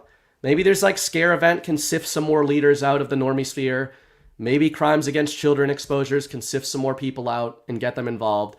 But it does feel like we've probably distilled like a core America First Golden Age leadership core in the American people that are going to be the ones that are actually Yeah. building things for the future. And I think a lot of those are like people that are in this chat, the people that are activated enough to go to those Badlanders meetups, which we're having like all the time now. It's so cool to see. I think we just had Brad said he was at one in New Jersey yesterday. I think we had one in Texas, if I'm not mistaken. We have one coming up in Florida. And then we have our actual GARTs too. Those are the leaders. Like when you guys do these meetups, how often do you guys just think to yourselves? You can answer in the chat if you want, but do you guys ever invite like just one of your normie friends, the people we would call normies? Like just, hey, just come see, like these people are normal, you know? We're not sitting here drinking too much Kool-Aid. I guess I don't know what you guys are serving, but we're drinking, but it's not Kool-Aid. but that's like the leadership core in the context that you put it, in terms of waking up. I don't know how many people are left to wake up. It's too many. Like if we are waiting to wake up the rest of the portion of the population, we're going to be waking up people forever. We're never going to move on to the next phase, whatever that phase is. And I have to imagine that we have to do that at some point. Like there's got to be some sort of timeline. You know, I was always asked that question about devolution. Like, you know, is there an end date or, you know, beginning date or anything? They don't specify. And we don't even know for sure what the operation looks like now with Trump back in office. Yeah. But in terms of how long we can go through lying to the public about our elections and how fraudulent Congress is and all these things, like those bad things are still taking place. They haven't been fixed. At some point they have to be. Otherwise Trump leaves and then what happens after that? Like we have to get to a resolution here, and it can't be dependent upon waking up a certain percentage of the population. It just can't. Yeah, I would agree with that. I used to think that, and I have flipped on that for sure, because you know, the apathy word, I think the goal now maybe is to invert that a little bit and to get the, you know, I don't know if you meant it this way, but you said like people are now apathetic to Trump, but I think you meant like the people who opposed him. The people who saw the steal but like didn't really care because Trump was a mean tweeter are now like, how did I phrase it before? I used to say Trump walked away in 2020 to prevent a civil war. Trump wouldn't walk away in 2024 to prevent a civil war, because I do think if they would have stole it from him, there would have been a lot more people that have been like, okay, I'm no longer apathetic to Biden again. This is bullshit. That's why they allowed Trump to win it. If that makes sense. Yeah, I would agree with that. And I would just say in the golden age context, I think that's kind of the context to look at going forward. What does that mean? I think it's largely a narrative deployment. I think there's going to be actuals, but it's like kind of just like MAGA was a narrative deployment. The golden age is this promise of like, this is where we could go. I don't think it's dependent on waking up the normies anymore, but I do think it's dependent on getting them to a place where they don't stop us.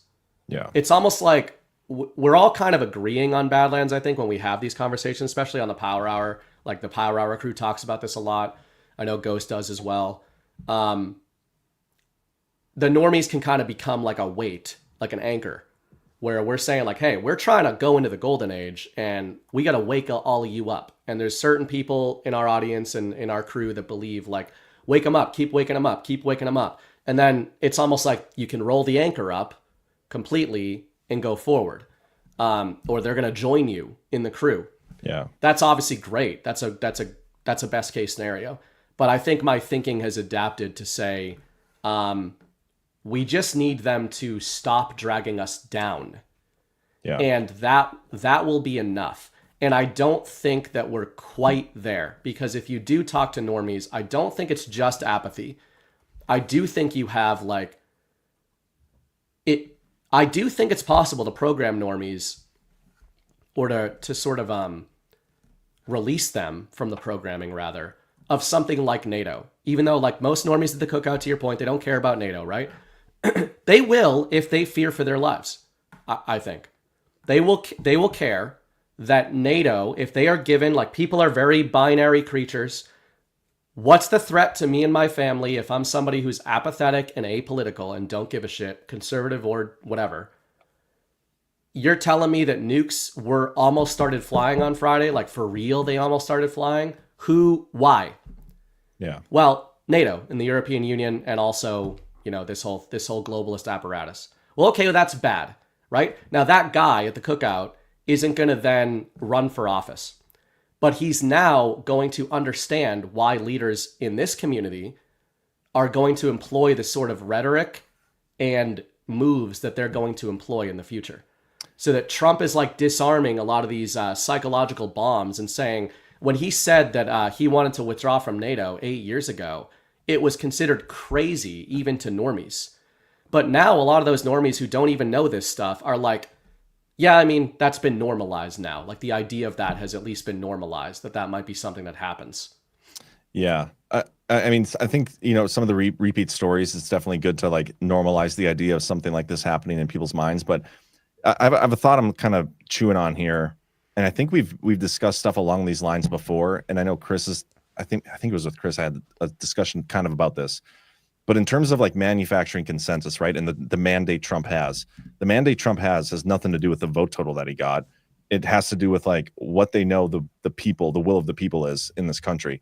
And in order for them to know what that is and whether or not Trump actually has the mandate, is they have to have all this data and information, which we believe they have already. Like this whole Palantir is taking over everybody's data and all these things. I think that's more of just a disclosure of like, hey guys, we already have all this data. And so we're just going to tell you the story as to how we got it, even though we've already had it for much longer. I think they know all that. I think they know where people's, like the general consensus of the nation is, that they have their pulse on the nation. And so if we're not relying on voting systems, like they are able to make decisions regardless of the media pushback, because they know what the actual mindset of the country is, if that makes sense. And so using that thought process, if you're a president and you're going to be, transitioning us through this like maze to get us to whatever their interpretation of the golden age is, they can make their decisions based on what they know to be the consensus of the people, regardless of what we see online or on social media, which puts us into this whole other framework of how we do things as a society, because like we're basically having decisions made for us by people who know more about us than we want them to know, but they're doing it anyway. And are we comfortable with that? Because it's almost the Klaus Schwab model of what future elections will look like, where they'll have an AI program that will monitor everybody's social media feed and everything they do, and we know exactly what you want, and so we'll just do it for you. And that's how we'll run elections and make decisions. I think there's a little bit of that going on right now. And part of the reason I believe that too goes back to 2020 with the election. I do believe Trump implemented some sort of continuity government plan. Obviously, I've talked about that for 4 years. But the reason I think he had the authority to do so is because he knew what the actual consensus of the American people was. And he knew that they stole the election. He had to have some evidence of that somewhere along the line in order to do the things he did. And I wonder how much they're actually doing things along those lines, even though public sentiment about a certain thing might be one thing, but they know in reality the consensus is completely different.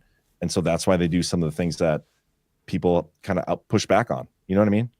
Yeah, I actually think that that's a good operating theory. And I think that's similar to, I think that would give them the moral mandate to do some of these things the way they are.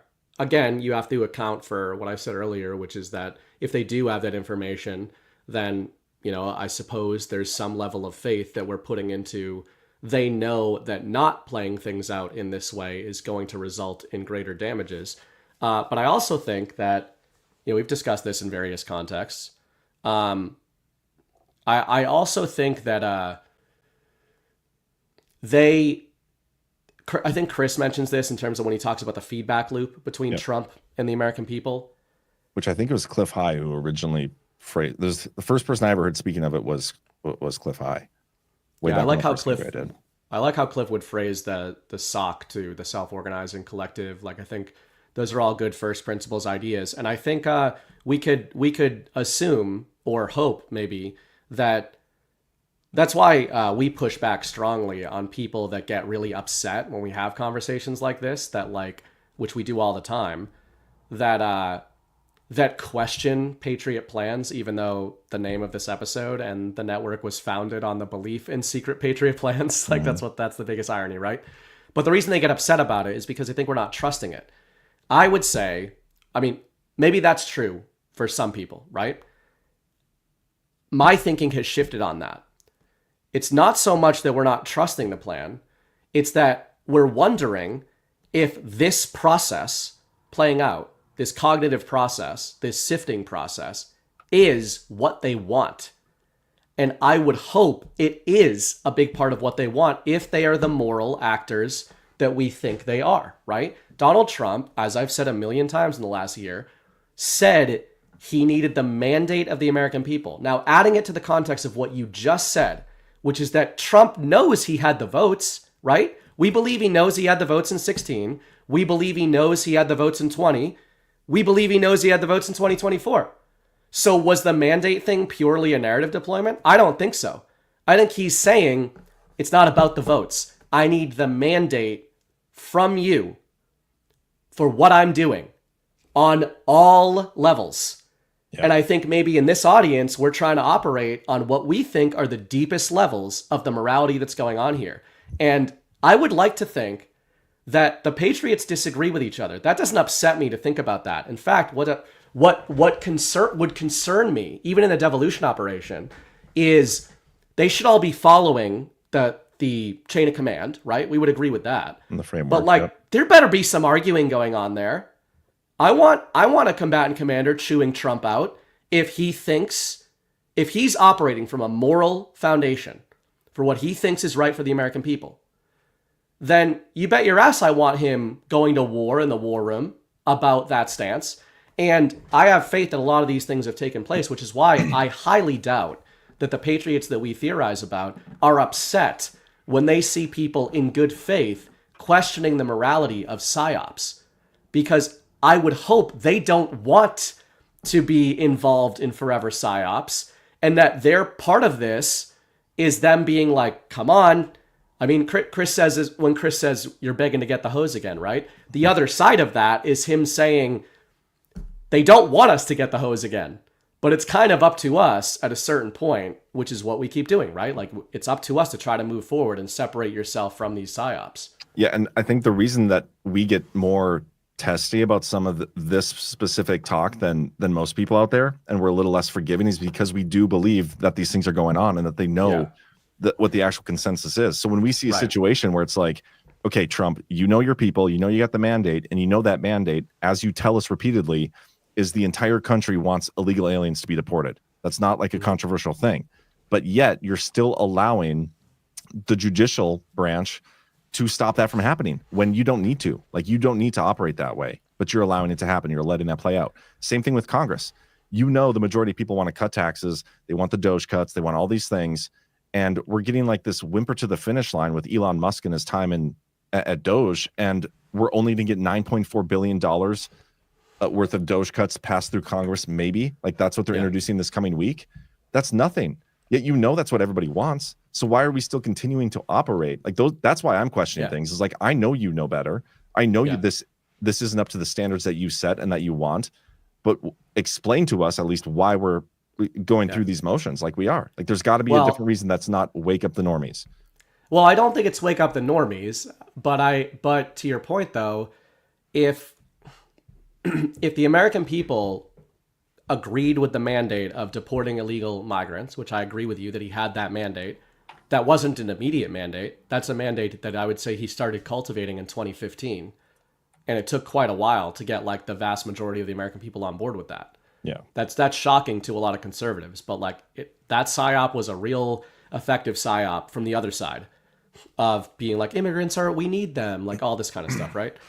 So, okay, he disarmed and disentangled that psyop. He got the mandate of the American people. But if the American people think that the problem was the lack of a border wall, then is that a long-term solution? If the problem is the judiciary, which you're pointing out, then is what he's doing now is saying like, I can't do this. Now we think he can, but if he's saying I can't do this because of the judiciary, I would argue that he's trying to build the public mandate to ignore or disarm them, where he could just ignore them, but then a future president can come in and hide behind the shield of the judiciary and be like, well, I can't do anything because they're stopping me. So now if that's where it ends, then I would say that's a problem. But I don't think that's where it ends. And I would say also with things like Doge, etc., Elon, I think, is actually kind of leading the charge on that narrative. Not just Doge, but I mean the fallout of Doge. He's saying and a lot of people follow him who are not political. He's like, I came in with the mandate of the American people and the president, and because of Congress, I was not able to do. He was like, all the things I wanted to do are possible to do with all the numbers that I said in January 2025, and we can't do it because of Congress.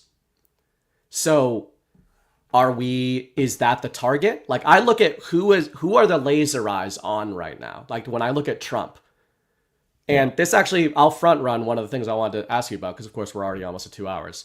But of devolution would be one of the things we talk about a lot with devolution is the battle space. Yep. The battle space that Trump was operating in his first term, the battle space that you wrote about the most, which was 2020 and beyond. Yep. But this battle space is really interesting.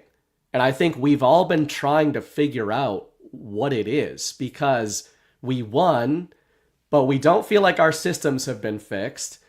And we don't think the war is over, but half of our audience wants us to stop talking about important things because we're supposed to be cheerleading. Entire networks are being built on the concept of cheerleading. We're being called doomers when we were the only people doing any of this stuff during the dark ages. This audience, I mean, in general. So when I'm looking at the battle space right now, I'm looking at, if Trump is still a wartime president, who are the laser sights on right now? And maybe it is the legislature and Congress. I mean, not just them, but that seems like part of it. But I'm wondering what you think of what battle space is Trump currently navigating, if he is, or is everything just sunshine? See, that's a very interesting question. I'm actually gonna bring it back to Rich Higgins' memo. I'm gonna read the part in here where it says battle space, so that we're all on the same page and using the same definition. Okay, battle space. These attack narratives are pervasive, full spectrum, and institutionalized at all levels. They operate in social media, television, the 24-hour news cycle, and all media, and are entrenched at the upper levels of the bureaucracies and within the foreign policy establishment. They inform the entertainment industry and late-night monologues, to situation comedies, to television series memes, to movie themes. The effort required to direct this capacity at President Trump is little more than a programming decision to do so. The cultural Marxist narrative is fully deployed, pervasive, full spectrum, and ongoing. They become a 24/7 relentless effort. Now, he wrote this back in 2017, and this is what got him fired. Also, may he rest in peace. His name has been brought up a few times recently from Ezra Cohen-Wadnick and Derek Harvey and Josh Steinman, some of those key players. And their context is like, Higgins was right? Yeah, exactly. Like they're saying Rich Higgins was over the target. And so thinking back to that time period, I think he was right. And that's the whole reason the Q operation, I believe, was formed, is because you had to bypass that battle space and yet somehow get control of the battle space without using any of the weapons within it. And so that's when the Q operation, sprung up, and it had an incredible impact. So many people were activated and woken up and tuned into what's going on because of the Q drops. But now a lot of this audience, including myself. Not me, but you didn't have to. I'm probably one of the only ones who. Yeah. Chris wasn't. I don't think Chris came in that way. He was aware of it. But that's not what activated him. Yeah. Okay. Well, but a lot of us were. Well, let's talk about how the battle space has shifted though from 2017, where the media was participating in these operations with the intel community, where they would seed a Russia narrative or whatever and run full bore with it, and it would resulted in a 2-year special counsel investigation and all these things. Like, that's how much control they had over the narrative. All the late night talk shows, everything. That's all anybody talked about. Where things have shifted now, and a lot of this happened with Biden in office, is people started, maybe breaking away, or at least not trusting the media. Maybe they became apathetic to the media. Like, they just didn't care about the media anymore. Like, the people that used to watch Rachel Maddow, they no longer watch her anymore, whatever. I think we're at a place now where Trump is in a position where, if he wanted to, he could completely dictate the terms of the battle space. Like, he could be the one to dictate every narrative, where they take place, who's in charge of disseminating the narratives, all these things. And this is one of the things that I'm becoming concerned about, and I talk about this a lot, not shying away from it, is I think Trump has an opportunity to destroy the mainstream media, which he termed as the enemy of the people. I think he has that opportunity to destroy them if he wanted to. but he's not. He's allowing them to remain in the battle space. And then sometimes he's actually operating on their terms, which I don't think he needs to do. And just trying to figure out why he's still doing that is what almost keeps me up at night. Because I thought we were heading towards this threshold that we were finally going to get on the other side of this, and things are going to completely change. And it hasn't. Yeah, it hasn't gone like I expected it to. Media and narrative perspective. Like thinking about like one more thing, and I'll pass it back. Like Badlands specifically, okay, the stuff that I know, we've been through nothing but bullshit for 3 years. The 3 years that, from when I started my Devolution series to when I started Badlands and turned my personal Rumble channel into Badlands channel and all these things, we were constantly facing an uphill battle of monetization. We're seeing people like Tim Pool be a faggot on YouTube, and he still gets all the funding, $1 million a month, all these things. Charlie Kirk, same thing. These are establishment, con Inc. individuals making boatloads of money, and they're just spewing out regime narratives. And here's little old us. We don't have a ton of viewers. Like anytime we finally get monetized on YouTube with 2,000 viewers or whatever it is, we get booted off for talking about COVID jabs and shit. Like we're facing this uphill battle, struggling to stay alive, and we're in our own heads, we would justify it, like in our discussions, like, they're going to let us loose eventually. They're holding us back for the election, for our own good. Like it's for our own benefit. And it's what you tell yourself, the delusions you tell yourself. But that hasn't happened. Although we are monetized on YouTube right now, which is kind of cool. But if this is the unleashing of us, it isn't like what I expected it to be based on what we had to go through. Assuming they're even aware that people like us and there are others out there exist, which we assume what they do. Yeah, well, I think we're just an example. I think even without talking about media companies, what we are is just a force multiplier of narrative, right? Like that's what any media group is, right? I mean, we're trying to operate earnestly and in what truth we feel. Trump is doing shit I would never put up. Yeah, I mean, that's fair. But again, if you go back to the benefit of the doubt, I don't think is always a weak term. I think can be logical. This is why we haven't talked about devolution a lot tonight, but I think devolution underlies everything we've talked about from an actual level, but from a logical level as well. So what I mean by that is that I'm not going to give the benefit of the doubt to Donald Trump because I like him or I like the sounds his mouth makes when he says clever things. It's like I'm largely backing him because in addition to the Q drops, which sort of seeded me and many others with the belief that Donald Trump was directly involved in some sort of military plan, your research to me codified that belief with a lot of evidence. If it's not overall proof, it's a lot of evidence that points toward that being the case, right? Yeah. So if that's the case, it extends benefit of the doubt further in cases like this. And that's why it's not me just like, I can get accused of like, I'm trying to point, from the people in our audience, it's like, I'm either like the eternal doomer or the eternal optimist. But most people in Badlands think I'm being an optimist and if anything, try to spin things positive all the time. Which I'm okay with. The eternal douche, so. Yeah, that's fine. Not mutually exclusive. Yeah. But one of the reasons I do that, I wrote an article a few years ago called "A Regular Hope," and it was all Gandalf inspired, actually. Sort of Gandalf course. Right there.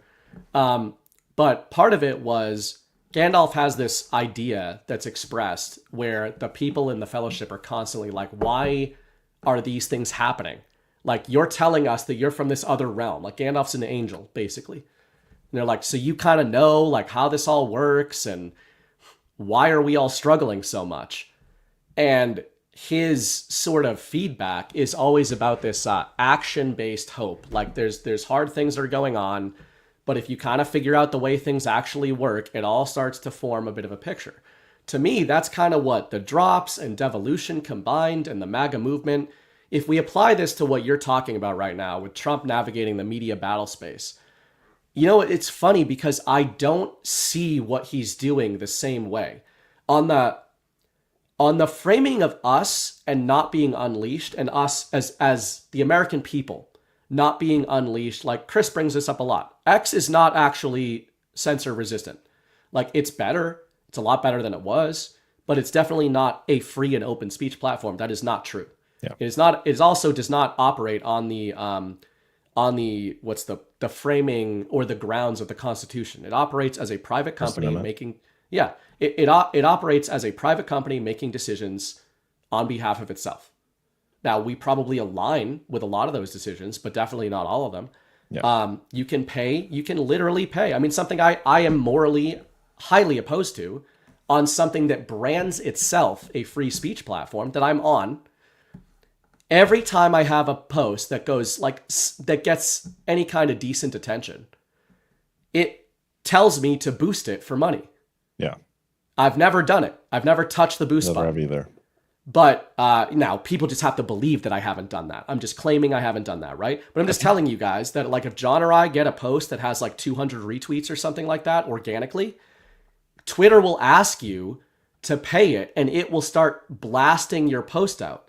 Which, what is that? That's the manufacturing of consensus that we've talked about the machine doing, even if it's our consensus. It's being manufactured. So I won't do that. But so I would agree with that side of things. I don't know what the end game is, but I think it's tied into. I have a different framing of what I think he's doing with the media, the mainstream media, and I think this is encapsulated in something like the Ramaphosa White House meeting. To me, that was a huge example of Trump is holding them up like. It's like the boxer in the 11th round that is punch drunk and out of the fight. And I think Trump is holding the mainstream media up. That's frustrating you and beating the ever-living shit out of them for another 4 years. So that like when they are done, they will never box again. Because as we've talked about also on DPH, they wanted to go into hibernation and just like let this term play out and take little pot shots when they could, but they're waiting for 2028. And it feels to me like Trump is not allowing them to avoid the arena of the narrative with him. He's like, hey, media figures, mainstream media figures, come in the Oval Office and I want you to watch this humiliation ritual with the racist overlord of South Africa. And what did they do afterwards? They did the whole racist, like all that shit again. And that went way more viral on YouTube than it would have a few years ago because the Overton window has shifted so far that on normie YouTube, everyone was like, what is the media doing? Remember the viral clip of the first reporter question was about the plane from Qatar? Like, so that would be my counter. It's a great counter, but I have a question. When you say that, those clips went viral on YouTube, how many people do you think that actually reached? Because the problem I see with some of this stuff is, okay, he's propping up the mainstream media and they're asking these questions. And yeah, they are being made to look like fools to the people being presented the full truth about what went down in that interaction. And so that's like the people in our bubble on Twitter and some of these people on YouTube. But then you look at from the media perspective and their audience, whatever that audience is, they're being shown an entirely different perspective of that situation. And they're being told that Trump is fabricating evidence about, this genocide. And they don't get to see Trump boxing these people. So the media themselves is presenting this boxing match as if they're winning and if Trump is losing and is wrong and a liar and all these things, when the reality of the situation is completely different. The only way you stop them from presenting their story from that perspective is by taking them out of the equation, which I think Trump has the ability to do. And that's my concern with the whole thing, is I understand like Trump is, okay, he's going to put these people through the ringer. He's going to continue to operate as he did in 2017. But his ability to control the landscape is what's changed, in my opinion. The way Trump interacted with them in 2017 through 2020, as if they were a hostile press, was the right thing to do. They were. But right now, I think they're a defeated press. And he's still treating them as if they're hostile, which is actually giving them more life than necessary. Does that make more sense? Yeah, your argument makes sense. I just don't agree with it. That's fine. I agree I just don't think that's what he's doing. But I agree that if that's what he's doing, I don't like it. But do you think their audience is getting the same perspective on Trump beating up the media then? Okay.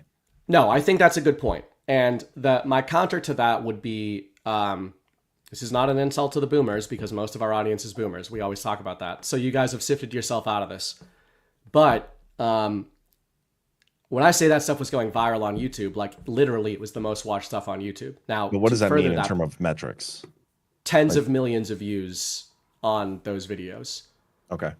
Across, dozens of channels, hundreds of channels, whatever it is. The reason I played that Asmongold clip on Power Hour a couple of weeks ago, even though it's kind of weird for people who are like, who is this weird looking guy? Like that guy's average videos do 1 million views or something like that. And if not a lot more on YouTube. And he's like top 10, used to be apolitical. So I think to your point, the captive audiences of the mainstream media are the lost forever type of people. If Trump stopped propping up the mainstream media, I don't think that wakes those people up.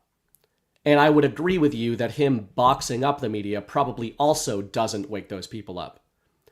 But I would argue that what I've seen, a positive shift I feel that I've seen in late 2024 and early 2025 is that something has happened on YouTube where the rails have been taken off, or that some of the chains have been taken off, where the millennial and Zoomer and Gen Alpha, Zoomer and Gen Alpha watch more YouTube, not just more streaming.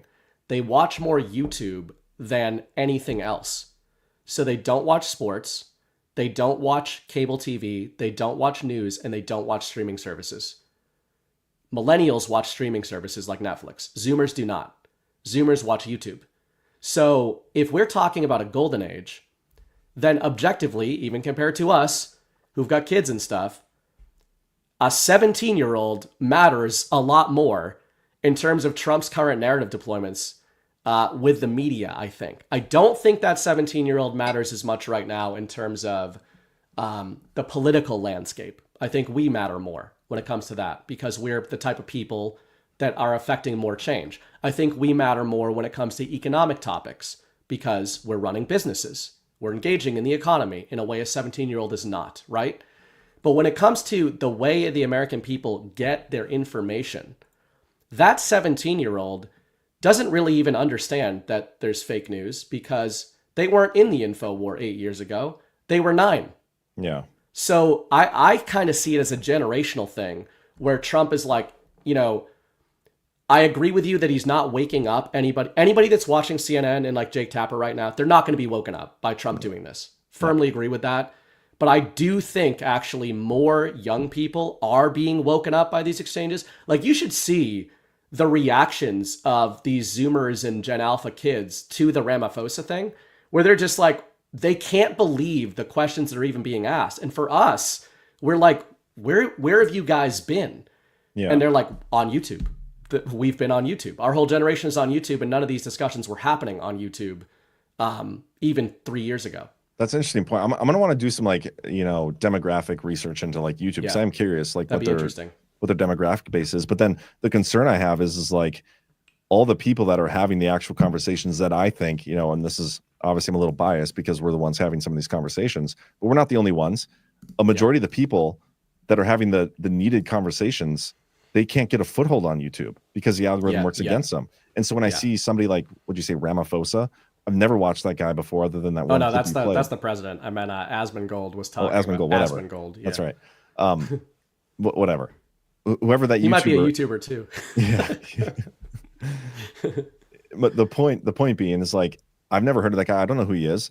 Is he going to go all the way there? Is he going to do the same thing that, I mean, obviously by getting the following he has on YouTube, he didn't talk about any of the important topics. He was a gamer. That weren't regime approved. Yeah. Yeah. He was just a gamer. So is he willing to go there now? Or is he just going to show a couple of these things where Trump is like doing a badass thing in the office, which is great. I'm not saying that's not a bad thing, but is he going to take his audience to, oh yeah, guys, the COVID, that was probably fake. What about the elections? Those are all rigged. Is he going to take them there? Yeah. I don't know. I mean, and that's why I'm not placing trust in those people.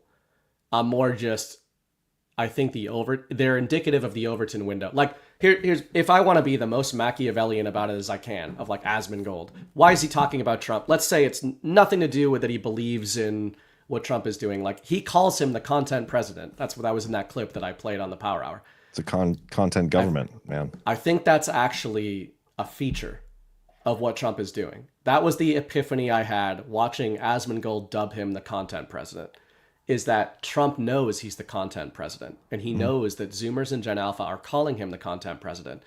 And Asmongold is monetizing the content of Donald Trump. That is what the intention is of him, right? Sure. So I'm definitely not like white knighting for Asmongold. And he wouldn't talk about things that I think he'd be afraid to talk about because he'd fear losing that YouTube monetization. So this also isn't white knighting for YouTube. It's the audience members are being exposed to this Trump rhetoric, and the media counters to it. And they are the Overton window. Like, that's kind of how I see it. So to me, while I don't have to like the morality of like what Asmongold's intentions are, I think speaking of the battle space, it's a good sign that the battle space is aligned right now to the point where unedited, playing full Donald Trump Oval Office meetings on the biggest YouTube channels in the world with commentary is now like the meta to make money. Yeah. And so what we would probably agree on, whether or not we agree on the mainstream media thing, is Donald Trump being streamed into the eyeballs unfiltered. That's the key, because they're doing his whole like Oval Office things.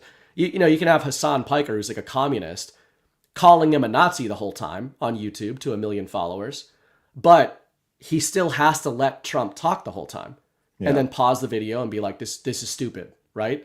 But it's not working on those channels. The channels that are working are the ones that are like, Orange Man good, this is based. Yeah. So the whole meta on YouTube is shifting in such a way that the guys who are trying to monetize hate content against Trump are dipping, and the ones who are monetizing Trump good content are going up. And like, that's all just monetary incentives. But the audience, that's indicative of that the desire in that young audience is to watch Orange Man good content. And I don't think we were in that meta like 4 years ago and 8 years ago. I think that was very siloed to people in this community. Yeah. I mean, this kind of brings me to another thought I have when it comes to digital media generally is I don't trust the metrics anywhere. Like, I don't trust the views you get anywhere. I don't trust the likes. Like, I don't trust. What I trust is like people who show up in person to events and Badlander stuff. Like, that's like stuff I can tangibly see. But when I see, you know, Asmongold or whatever on YouTube get a bunch of views, I don't know how many of those are real. I fully believe they can manufacture that stuff. Mm-hmm. It's just really hard to, and I've said this before about Rumble's numbers. Like, I think what Rumble's doing is great. They provide a platform and a service, and they're good people. They're mission focused, and I believe in their mission just like they believe in ours. But I don't trust the numbers anywhere. It just is what it is. And so like when we see these numbers, like how many people are actually being like, oh man, this is so cool. Like, and then it comes down to, do you think the white hats, the control, like Trump team, these people, do they have the ability to manipulate that data to make certain narratives appear more, even more, have more consensus? Like the Trump being based in the Oval Office with the South African president, can they have that go more viral than somebody talking shit about it? Right. I believe they can do that whenever they want. And so then it begs the question of, okay, well, why are they doing that with these people and not other people that are speaking more, truth? Are we doing it wrong? Are we the ones doing it wrong? You know what I mean? Those are the questions I have. Like, what aren't we discussing? And are we doing it in a way that's just not, not approachable or something? I don't know what it is, but it feels like the metrics are stacked against us. Yeah. When a perfect example of this, and then I'll pass it off, is our Instagram account. When I created our Instagram account, first of all, the fact that it even got through was nuts, but it did. Like, there was a time where I was at my parents' house. I used their device. I signed up for Instagram and didn't put a single video on it, but they somehow figured out, and they kicked me off of Instagram for content violations without even posting a video or picture on the account. Okay, this was like a year ago. Well, this latest Instagram account, right away in the first week, we had one video I think it was our third or fourth video that we ever posted, reached over 1 million views, interactions, and we got like 8,000 or 9,000 followers. And then in the 3 or 4 months since, we've maybe gotten another 1,000. That's when we started promoting it. And we haven't had a single video get over like 3,000 or 4,000 views. Like the whole thing is just suppressed. And it's so obvious. Yeah. So are they able to unsuppress us? Like, are they doing that for a reason? Who's in control of these platforms and allowing those messages to go through? Like, there's so many questions and tangents you can go on when it comes to what goes viral, what doesn't. Why is Trump, allowing the mainstream media to stay relevant, and why not take him down? I don't know. Yeah, I don't either, for sure.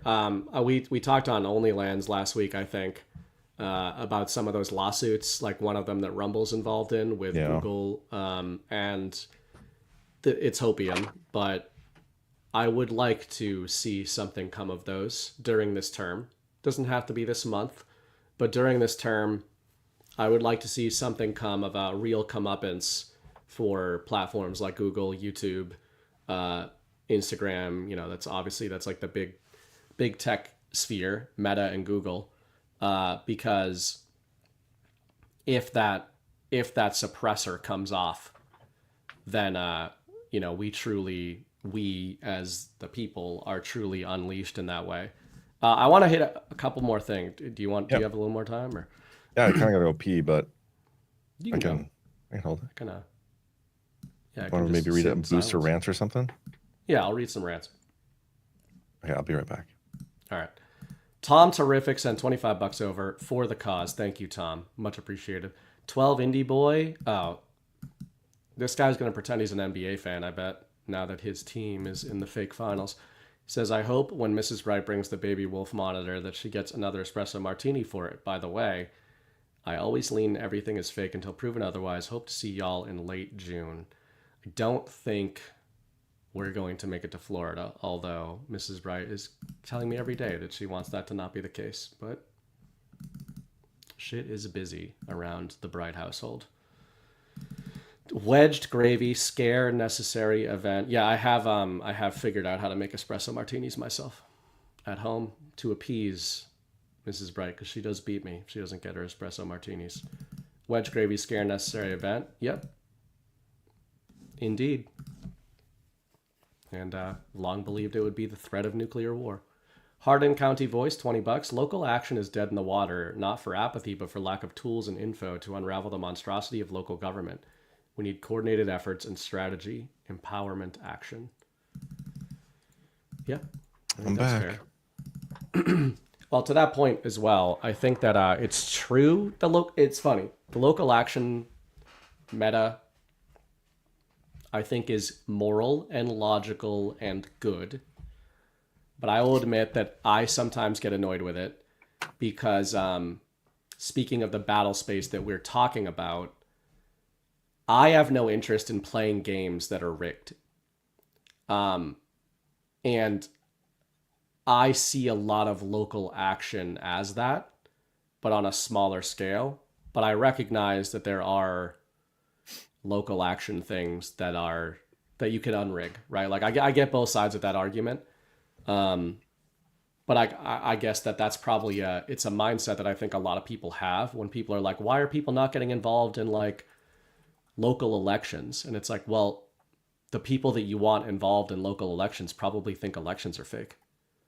So, and then they have to navigate a bureaucracy that they don't recognize its legitimacy in the first place. So that's a hard kind of leap for some people to make. My mindset, this would probably be something a good discussion to have here, is my mindset on local action and what that actually means.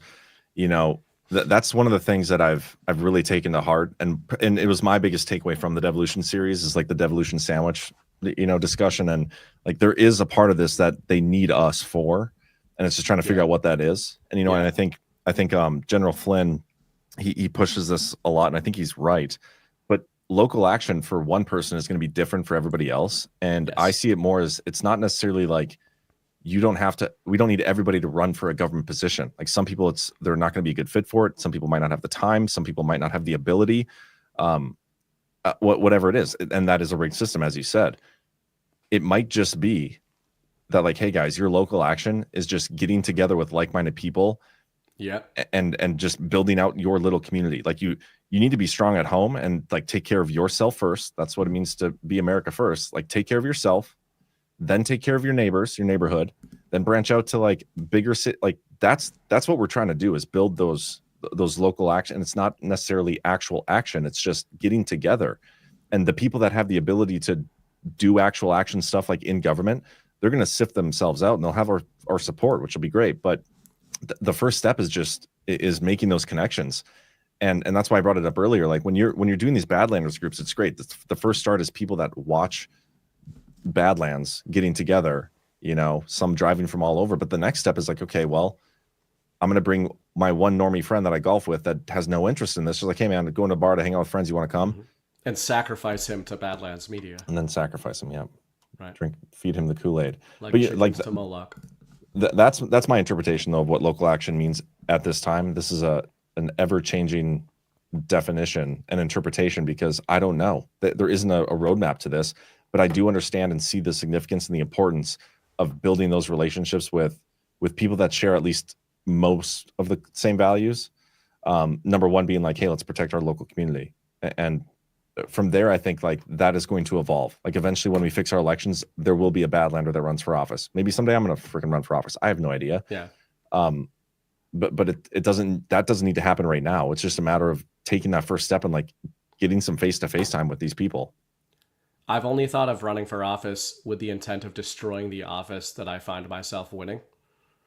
And I wonder if people would get on board with that, if I'm really transparent about it. Being like, I think that the local legislature should have very little power over you, and I am going to join it and destroy it from the inside. But I totally agree with that. Do you think Brad would care if I played his video? Did he post that today publicly? I don't know. Maybe. All right. I don't think he'd care. It's pretty like innocuous. But to John's point, I totally agree with that in terms of the local action. This is local action. This was Brad today in New Jersey with a bunch of mooks. All right, here we are at the Badlands, New York meetup. Yo, everybody say what's up. What's up? Yo, yo, yo, yo. New York. Come on. Turn around, get them in the back there. Come on. Well, actually a nice little turnout here. Cool. We're going to be doing a Bruce on the Loose soon. We're going to be doing a Bruce on the Loose segment. I want everybody to sit down. A few more of these. I love it. That's awesome. So, yeah, that's exactly what John's talking about. I got to hit one of those up. Yeah, you haven't been to a single meetup yet, have you? No. They've literally all been on weekends that I have no possible way to go to, but I definitely have to change that coming up. But besides even the groups and everything that you're talking about, I do like how you framed it with like that it looks different to everybody, and I think that's a good way to reconcile I feel that if I was running for some local board, I'm not saying that this is the right way to feel. Some people are not going to like it, but I would feel that I am undignifying myself, like dirtying myself. I feel that a local school board is beneath me. And I know that sounds extremely arrogant, and it is. But I don't think school boards should exist because I think the public schooling system is a Prussian fraud. And I think participating in the fraud helps to perpetuate the fraud. The same way that Chris would say, if you are running for office, you are perpetuating a system that lords disproportionate power over sovereign people. So I like the way you frame it, where my local action might be to make it so that school boards no longer have any relevance at all. Yeah. I don't know. Like, it just could be, which is kind of actually a funny thing. And I think more of a feature of what Americans are supposed to be. One of the things I like the most about Badlands, including our audience, when we go to events and getting like either agreement shouting matches at bars at 2 a.m. or disagreement shouting matches. It's all shouting matches no matter what when I'm involved. But if you could have an America First Patriot trying to like reform a school board in keeping with their vision of what American public education could be, right? And you could have another America First Patriot trying to dismantle that school in keeping with what they think the American spirit should be, right? And as long as our rights are being acknowledged and not violated or anything like that, like that is the sifting process that should be happening. What we have a problem with is when, you know, a school board, like it's less people like, oh, run for your local school boards. More power to you if you're doing that. But you shouldn't have any fucking power over my kid at that school. I don't care if you're an America First Patriot or not, right? Like that's my problem with it. So yeah, but it's still like the system we're having to operate in. That's like I know. the one rebuttal. Right, but is the system, but I'm just saying that the counter would be, do you join the system to reform it, or do you defect from the system to pull its power away? And I don't know what the right answer is. Yeah, that's the question. And it's tough, and I totally understand. And like, what's local action to somebody here in Bismarck, North Dakota, is going to be completely different to what local action is in New York, and the problems we're facing. Like, it's two totally different worlds. That's why I don't think there is a one size fits all definition for any of this stuff. Like, I've been to multiple meetups, but I've never been to one in North Dakota. I don't think we even have a group, and I'm here in North Dakota. I thought there was no like. I didn't even think there were even any like Badlands watchers in North Dakota. I mean, there's a few that pop up in the chat now and then, but for the first time, like it was last week, I got recognized by somebody that lives locally. They were wearing a Badlands sweatshirt and everything, and it was like the coolest thing ever. And it's like, God damn it, I'm gonna have to start doing meetups here in Bismarck. But that stuff is so important. Yeah, and again, this is why we our definition, rather than saying for the millionth time we push back on unity. I think it's in the subject of this discussion. It's that we don't agree on some definitions of what unity means. Yeah. So for me, the American people never have to be unified in belief. They only have to be unified in the rules they're playing by, and perhaps morality. That's what I would look for unification on, not in the how. Like, the American people have never been unified in how something should be going on. Yeah. Something you said there, like, do you join the system to destroy the system? That's kind of the example Trump is setting. Like, he joined the system and he infiltrated the system through, winning the election in 2016. And it does appear that he is trying to fix the system from within.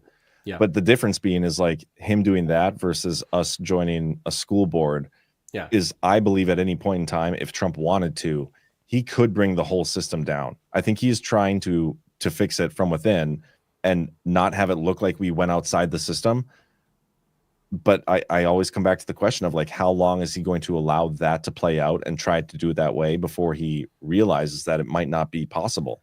And that's the point, the tipping point that I think we're heading towards. Because at some point, if like, I don't know what the end date is, it's got to be 2028, right? If we're just playing within the system, based on the system we're presented, 2028 is our deadline.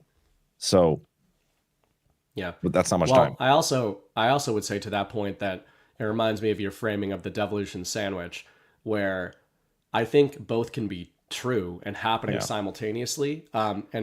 Usually we talk about this in the context of, okay, Trump and Patriots are in the system on the top levels, and they want the American people, to Flynn's framing, involved in the system at the bottom levels, and sort of, meeting in the middle and trying to reform that system. That's one way to look at it. But I'll use schools as an example, since that's, part of the topic. That's just what popped in my head. One of the most encouraging metrics to me that came out of the COVID era, I don't have the metrics on the top of my head, but specifically something like California, the rate of homeschooling something like doubled during the COVID era, and then stayed that way after public schools reopened. So to me, the like Flynn approach, which I think is valid, would be get into the California school system and start reforming it. Get onto the school boards, run for local office, that kind of stuff, right? I'm all ears on that. Well, guess who else is reforming the system? All the parents who took their kids out of the system. Yep. Because they took they took their consent out of the system, and the system has become less powerful because those parents left it.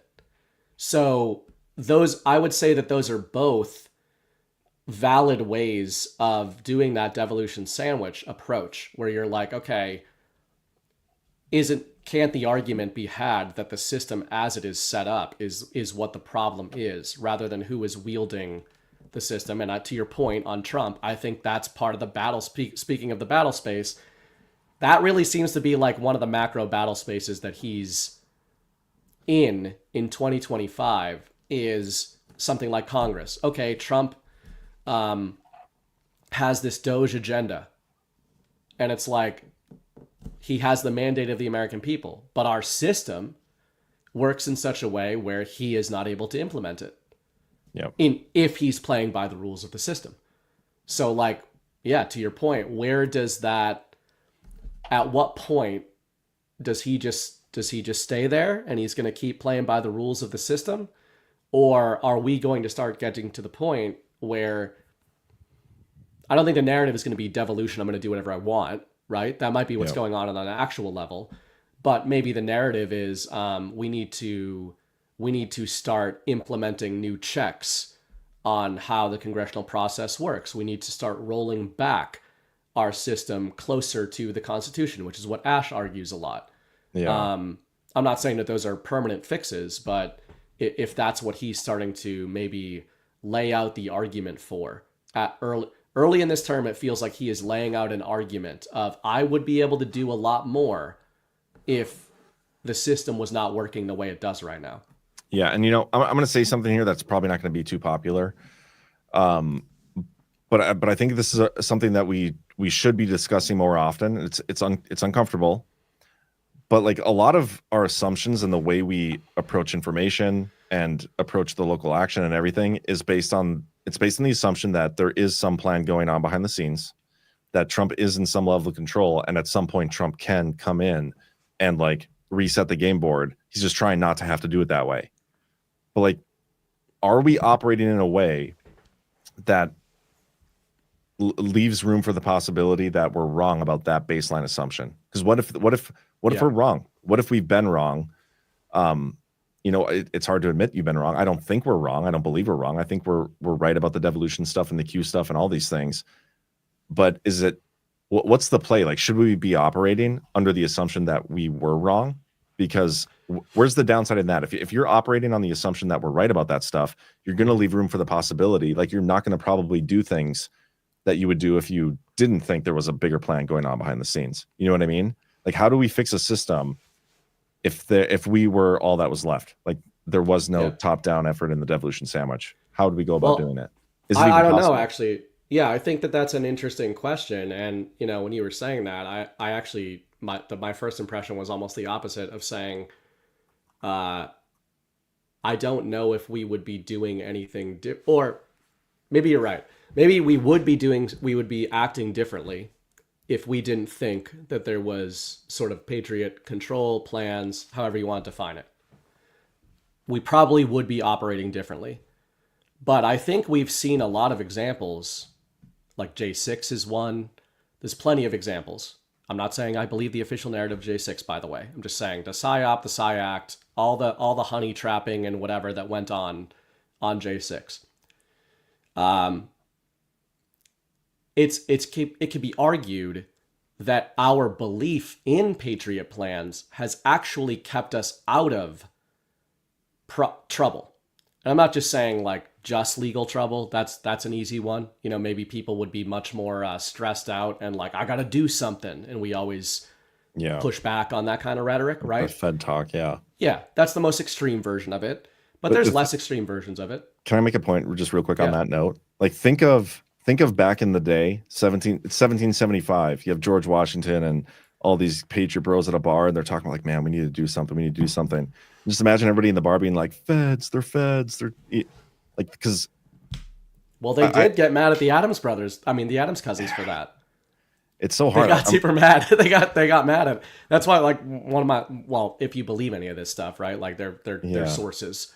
But I love lately reading about the Sons of Liberty and everything because, as I've said on shows for a few years, They were like the original Anons. They were writing letters to each other under pseudonyms and everything, and vehemently disagreeing with each other in those meetings. And there were some of them that were like, you guys are being way too volatile and extreme. And then Adams was like, you're pussies, right? So there's a lot of this, it's the same story. It's just playing out a little differently, or maybe not.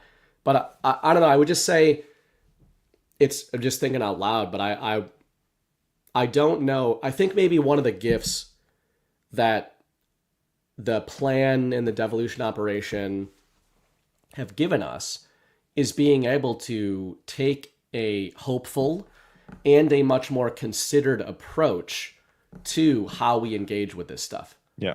Whereas, I only talk about myself in this context, but it wasn't like I was never active politically.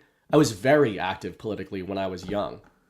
And then I completely was disillusioned and didn't pay attention to any of this crap. I just became a fighter and that's all I did. And then wrote books, but played video games.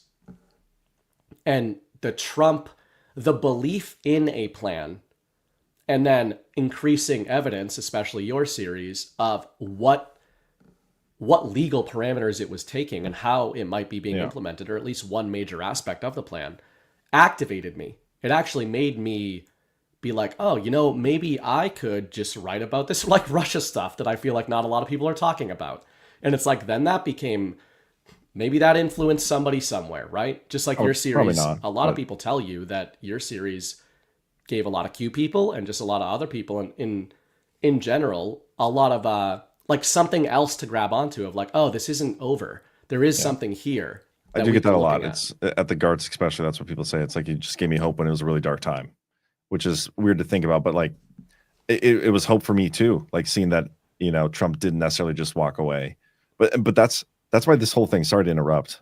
No, go ahead. If you want to keep going, you can. No, that was basically my point. Is just that I don't necessarily think us believing that there's a plan going on is the same thing as that. I don't think we would have been necessarily doing something better if we didn't believe that there was a plan. We might actually be doing something worse.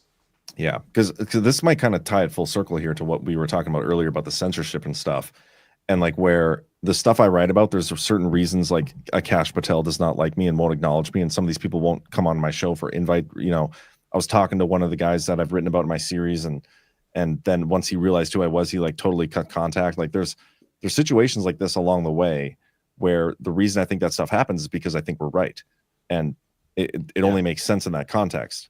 But then, yeah, that's true. If you think of why they would try to keep us, on the fringe in a lot of these situations and unboosted on some of these platforms, is because they don't want people to think that there's this top-down thing that can save us at the end of the day. And if that's the case, do they want us to be operating in more of a context where we don't believe that to be true? Even though I fully believe that there is a plan.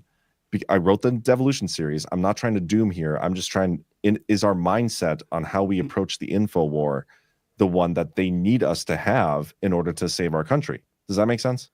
I think that's a great way to frame it. And we've often talked about stuff like cash and distancing and everything on the baseline assumption of, let's say that the devolution theory is right and that the Q theory is right. So I'll use cash with devolution. I'll use General Flynn with the Q theory. Alpha and I did the narrative last weekend, and we talked a lot about the Flynn and Q thing.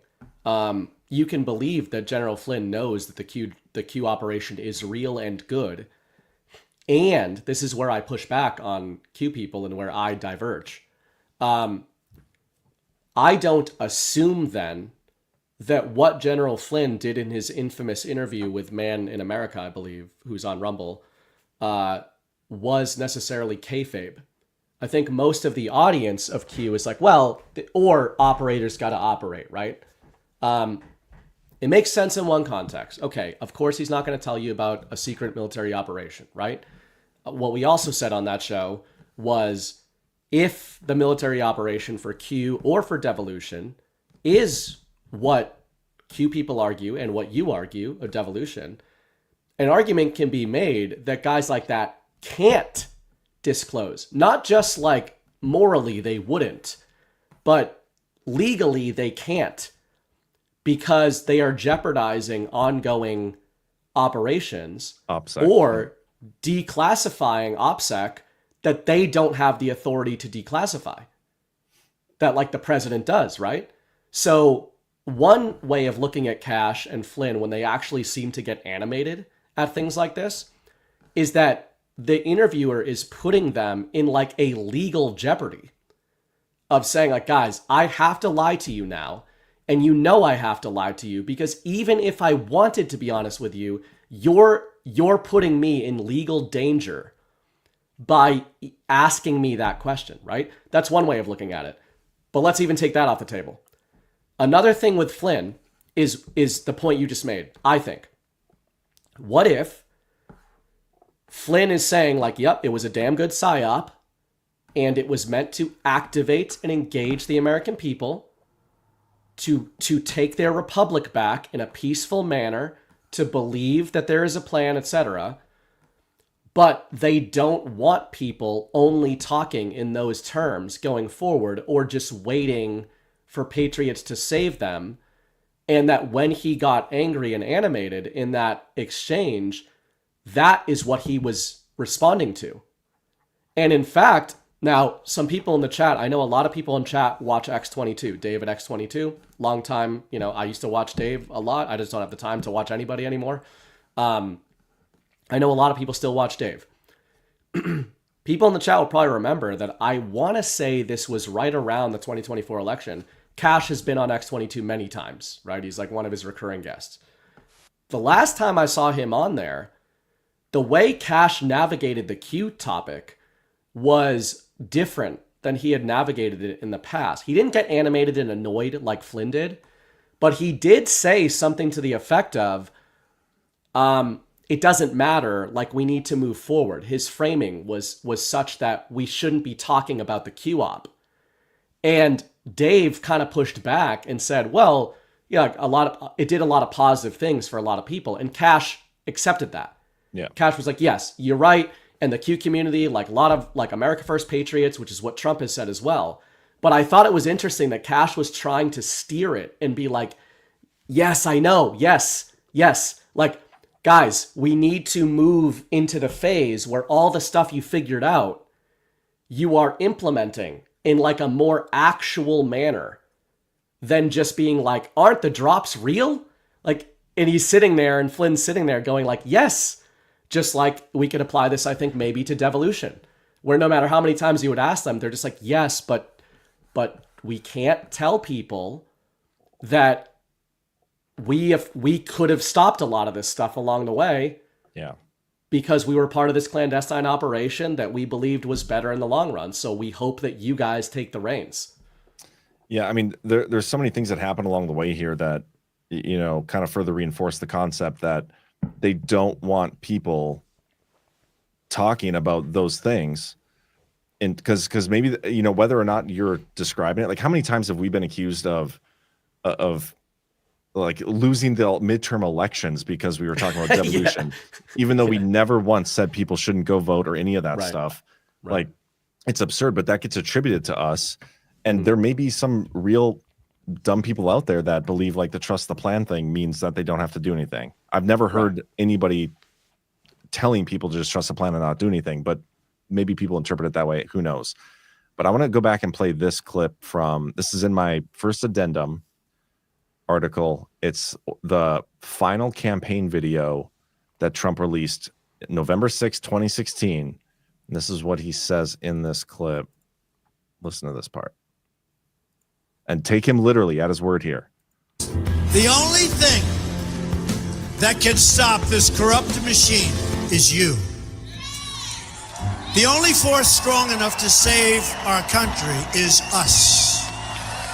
The only people brave enough to vote out this corrupt establishment is you, the American people. I'm doing this for the people and for the movement, and we will take back this country for you, and we will make America great again.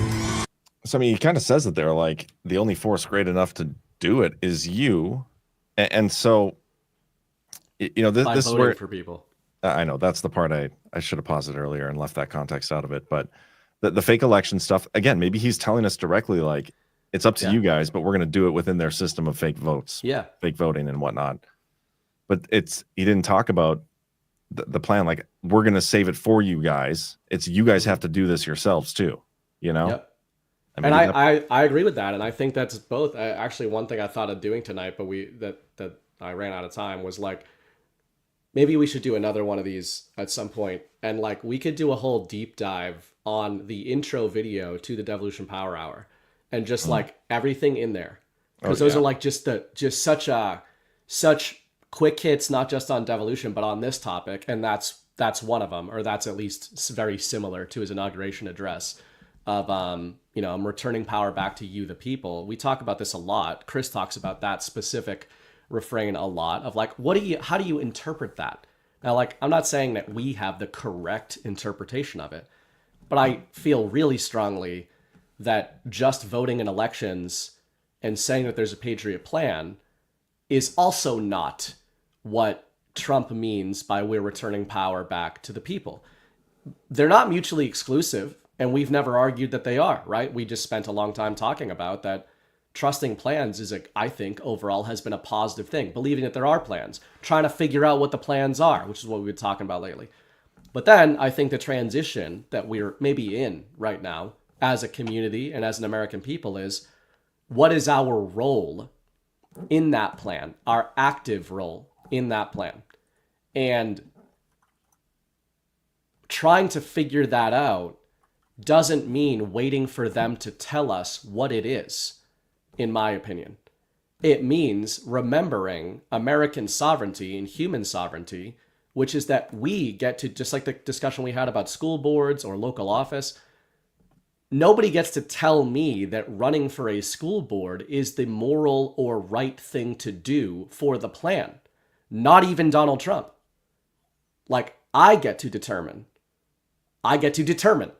And self-determination is the American experiment. So both of these things can be true, right?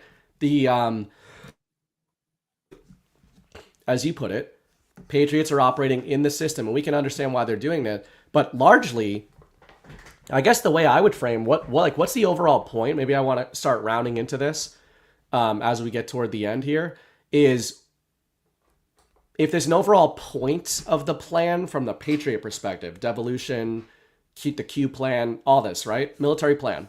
What is it? To me, I think a lot of us used to frame it almost as like a building of something. And I look at it much less like that now. I look at it much more of like a disarming campaign. Like it's almost like the narrative side of it is provoke the American people into remembering their sovereignty and actualizing, self-determining, right? Which is a lot of, I think, what we are trying to do. We in this audience, the Badlands groups, etc. If Badlanders just believed trust the plan, nothing else, they wouldn't be doing that. They wouldn't be meeting with each other and like activating, right? Because they understand that that's not the end.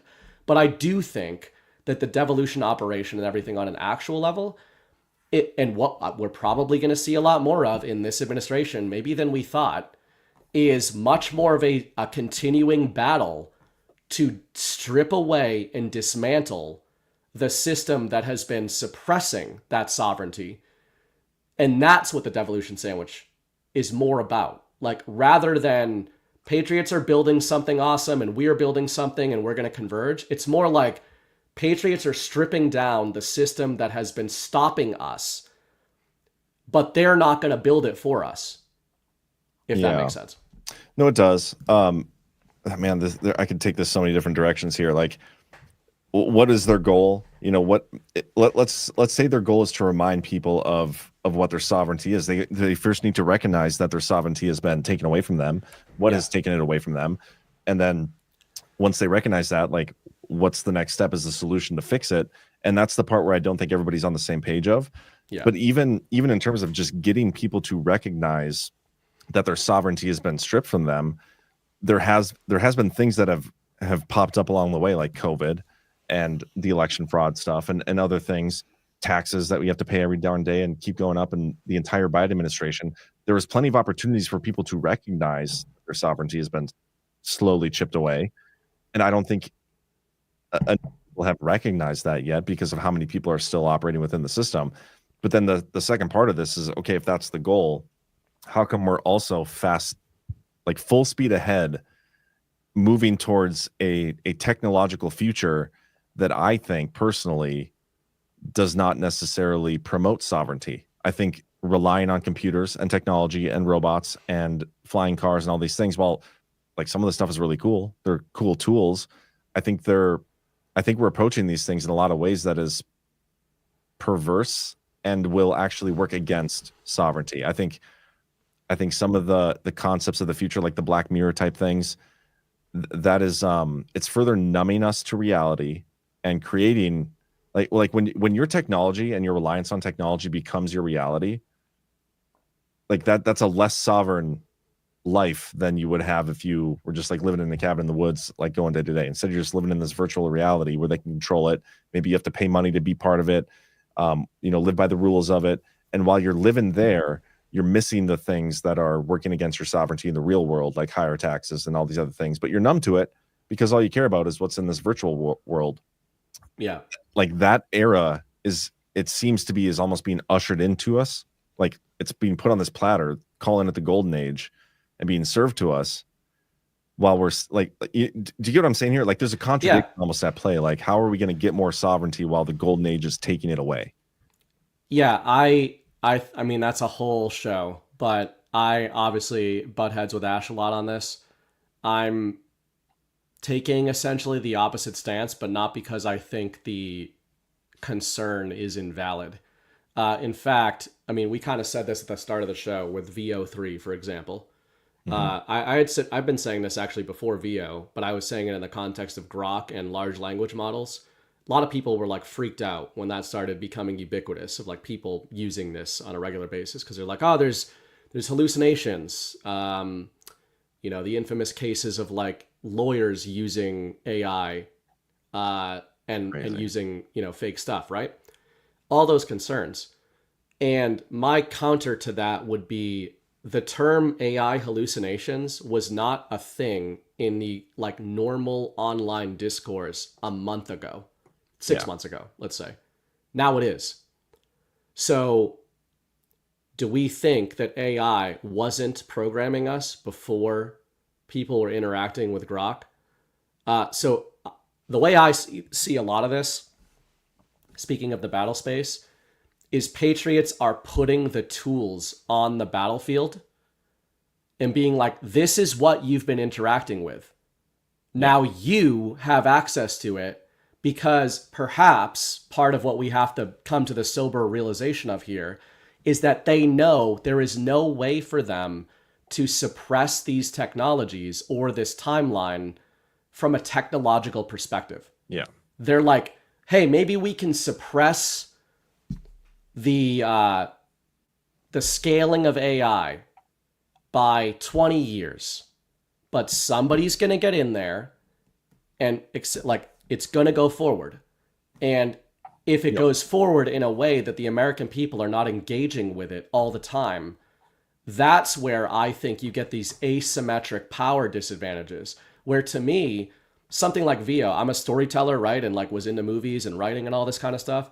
So I look at VO totally differently than a lot of this audience looks at VO. Like, yeah, there's the reality stuff, but let's take that aside. What is VO for? It's for making stuff, right? So to me, overnight, VO has essentially delivered a shot across the bow to the idea of Hollywood. Mm-hmm. That will not exist in the future. And I think that's an overwhelmingly good thing. So what AI has just done there is completely decentralized the creation of movies forever. So that now a 16-year-old kid who's talented enough can leverage the power of a multi-billion-dollar Hollywood studio to create something. So like, I think there's counters both ways, but that's more how I see Patriots being like, this is the shit that's coming, and you might as well start getting used to using it in whatever way you're going to use it. Yeah, actually, like a week ago when this stuff first came out, my girlfriend had made a pretty good point about this. Is like this VO thing and its destruction of Hollywood as we know it is actually going to make people value like the stage and real acting. That's true. More, yeah, that's a good point. Which is an interesting way to look at it. But right. Considering let's think of, I don't know how long you want to go. I could go on all night here talking about some wherever. of this stuff. I just don't want to monopolize your time. Yeah, well, you're already doing it. We're too far gone now at this point. So, no, but think of this when it comes to releasing this technology, right? We always talk about it in terms of, okay, they're only giving this to us now because they're so far ahead elsewhere. Well, yeah. The only reason, if there was only one entity that had control over the technology and kept leading the way of things, like, so let's say a full control perspective of it, yeah. They technically would never have to release to us the technology. They could keep us wherever they wanted to.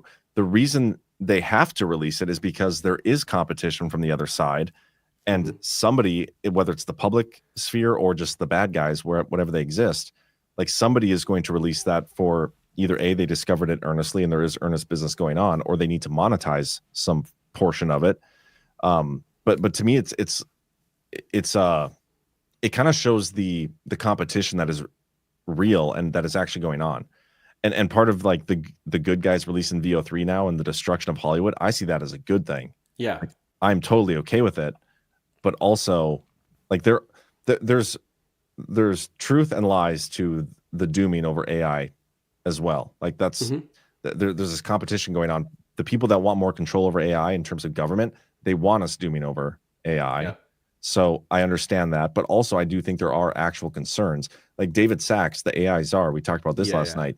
He says there is a non-zero chance of an extinction level event coming from the advancement of AI. Like that is not something that should be totally ignored.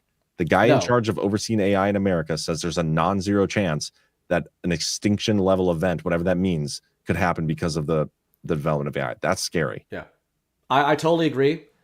But I would just say that haven't we been told that we've been living in a world in which extinction level events are extinction level weapons exist in 9 nations, like 4 of which are adversarial to us. I'm not saying it's a good thing, by the way. I'm just saying people are like, AI could like kill us and become Skynet. It's like we've been being told since 1944 that the nuke stuff, that all these countries have nukes that can immediately kill. I'm saying in this conversation context, now I don't believe that shit's real, but like in this context, if it is real, it's just like, oh, so another extinction level possibility?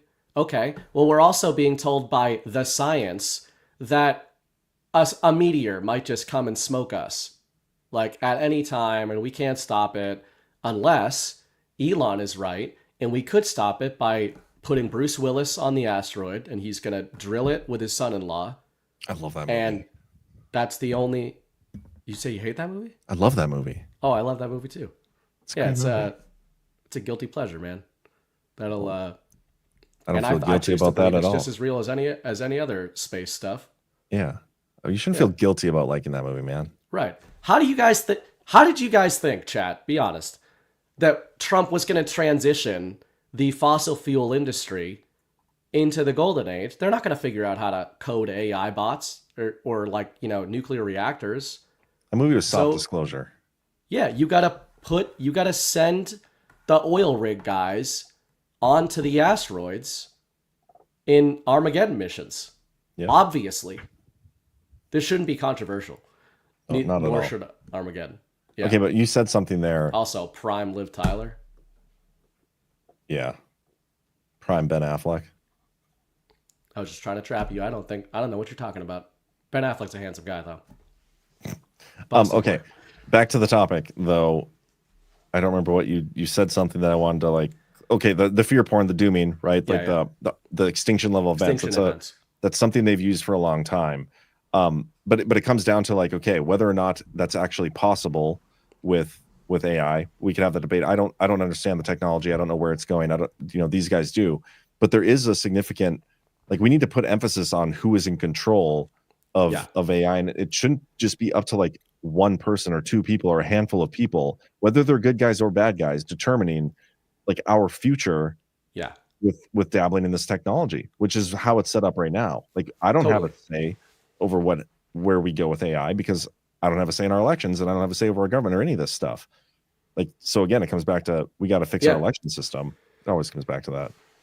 Well, that's why ultimately I agree, even though I don't believe in the extinction event, I agree about threat assessing these things, which is why I look for, I'm not big on David Sachs. Well, I should say I'm not big on his co-hosts on the All In podcast. I like him the best of the three, I would say. It was honestly the first time I've ever watched it. Was just like yesterday. Yeah. They've kind of been accused of dumping some shit coins on retail before, but I don't know. But either way, I try to engage with the ideas. I don't think it's a bad thing that he's talking about extinction level possibilities, even though he's in favor of AI. Elon Musk talks about that all the time. He says, like, yep, there's a non-zero chance, and that's why we've got to make sure that we're engaging with this stuff. I think those things are good to engage with, but this is why when I see things like Grok coming out and ChatGPT, and I think a lot of us agreed on the sort of the DeepSeek rug pull. To me, that had Patriot plan all over it.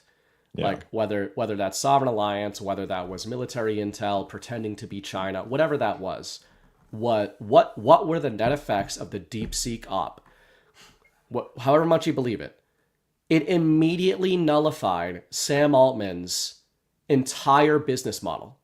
His entire business model had to pivot as a result of that, right? We haven't heard much about DeepSeek since. No. It's almost like it was just a bullshit warning shot fired across the bow of Sam Altman's ship. And Chris, I know, talks about this a lot, and I think you guys talked about it last night. There are these oligarchs that have reskinned themselves as MAGA, as he would put it, who maybe do trend down that other path. Now, they're not going to trend down the extinction path because they don't get anything out of that. I think Chris had framed it as well with people like Peter Thiel. Even if he doesn't trust them, he will admit that they're not like the same thing as the deep state. Like, they probably want people to be relatively happy, relatively productive, because otherwise, what's the point of getting control of everything? Yeah. As a tech oligarch, right? But I saw the DeepSeek op as being like, Elon often says Sam Altman's OpenAI is literally a closed source company, like a closed source private company. So it's the opposite. And it's like, to me, Sam Altman is the deep state play and Elon Musk is the counter, the DOD play. And not just him, but then we get DeepSeek that comes out of left field. Because would it have been plausible to disarm the OpenAI model if Elon was like, oh, we also have one? There's too many Tesla engineers. There's too many, he wouldn't have been able to roll that narrative out, I don't think. Yeah. But China could roll that narrative out because nobody knows what's going on over there. And does that have to be China, or could that be like military just being like, hey guys? There's a few ways to look at that too, because Elon Musk, I agree, like he's probably the face of just some sort of military disclosure, but I also think the military itself has much higher capabilities that we can't even fathom. But Bay Theater Dave said something in the chat, and I think this is kind of bringing it full circle to what I was saying earlier. Fear and lies are the enemy's weapons. I agree with you, but also fear and lies are what the good guys are doing as well. And so what does that mean? And like, we're willing to forgive it away on one side, whether it's lying about the AI stuff or just lying about how much AI exists and has existed over the years. We're willing to forgive it away because we think there's a benevolent reason behind it. And we say the enemy is the ones using it for bad reasons.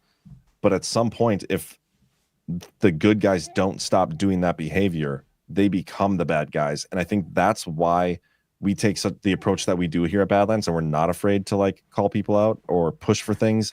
Like, we don't just want to sit and cheerlead, because we recognize the lies from both sides, and we forgive it away in a sense, but we don't want it to continue and become pervasive, because that will become a problem, especially if we don't fix a lot of these underlying issues. And I know that sometimes people think this is semantics, but I genuinely do believe there is a difference between lying about things that are happening and not laying all your cards out. Yeah. And with the AI model, I think there's some of that going on. I agree.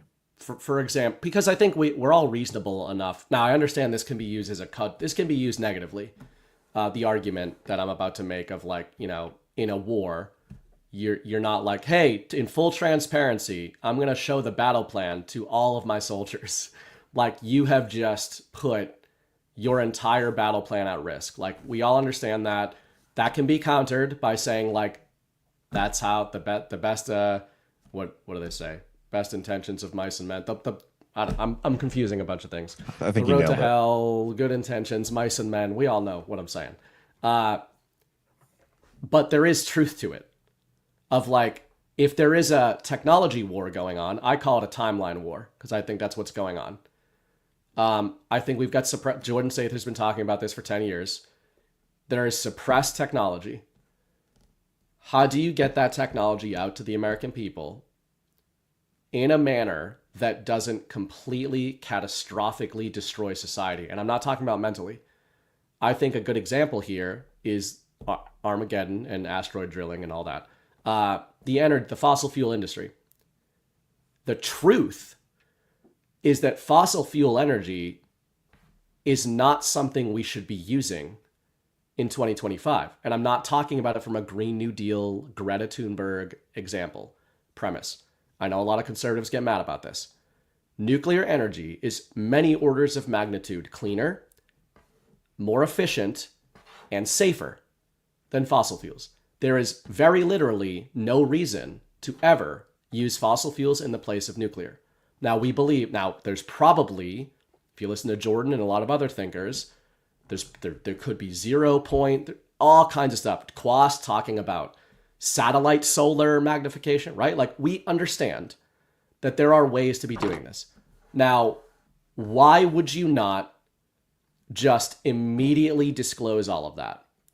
And I would suggest that if 40% of the American economy is currently built on that system, then if you rug pull that whole system, it doesn't really matter that you've got better tech to replace it with. You haven't built the foundations of a society that doesn't need, what are all those guys going to do? Do we put them on universal basic income, which is something that all the conservatives in this audience would be against, except would probably be the right move in a case like that, right? Like, do we go into a socialist state? The America First agenda becomes socialized. So, like, there's a lot of, I think those are sometimes the bombs that patriots are looking to dismantle, which is why Trump can simultaneously be holding press conferences about the nuclearization of America. And we think he's disclosing stuff, but also saying drill, baby, drill at the same time. I can make a counter argument to this, that by not just fully publicly disclosing everything all at once, you're only really benefiting the people that you're choosing to unroll these things and make mucho banco off the backs of this technology. Like, yeah, if there let's say there was, this patent and this technology out there for free energy or whatever it is, if you put that out there publicly, like, a bunch of other companies are going to spur up creating that technology. It's going to be affordable. It's going to be everywhere instantly, like, pretty quickly. But if you do it in a slow fashion, where you like have one person as the face of the rollout, then that one person is going to make a lot of money. Yeah. And it's going to be to the detriment of everybody else. There's also people who like make a bunch of, like, we've talked about this with the Middle East. Those are the people that are making all the money from oil.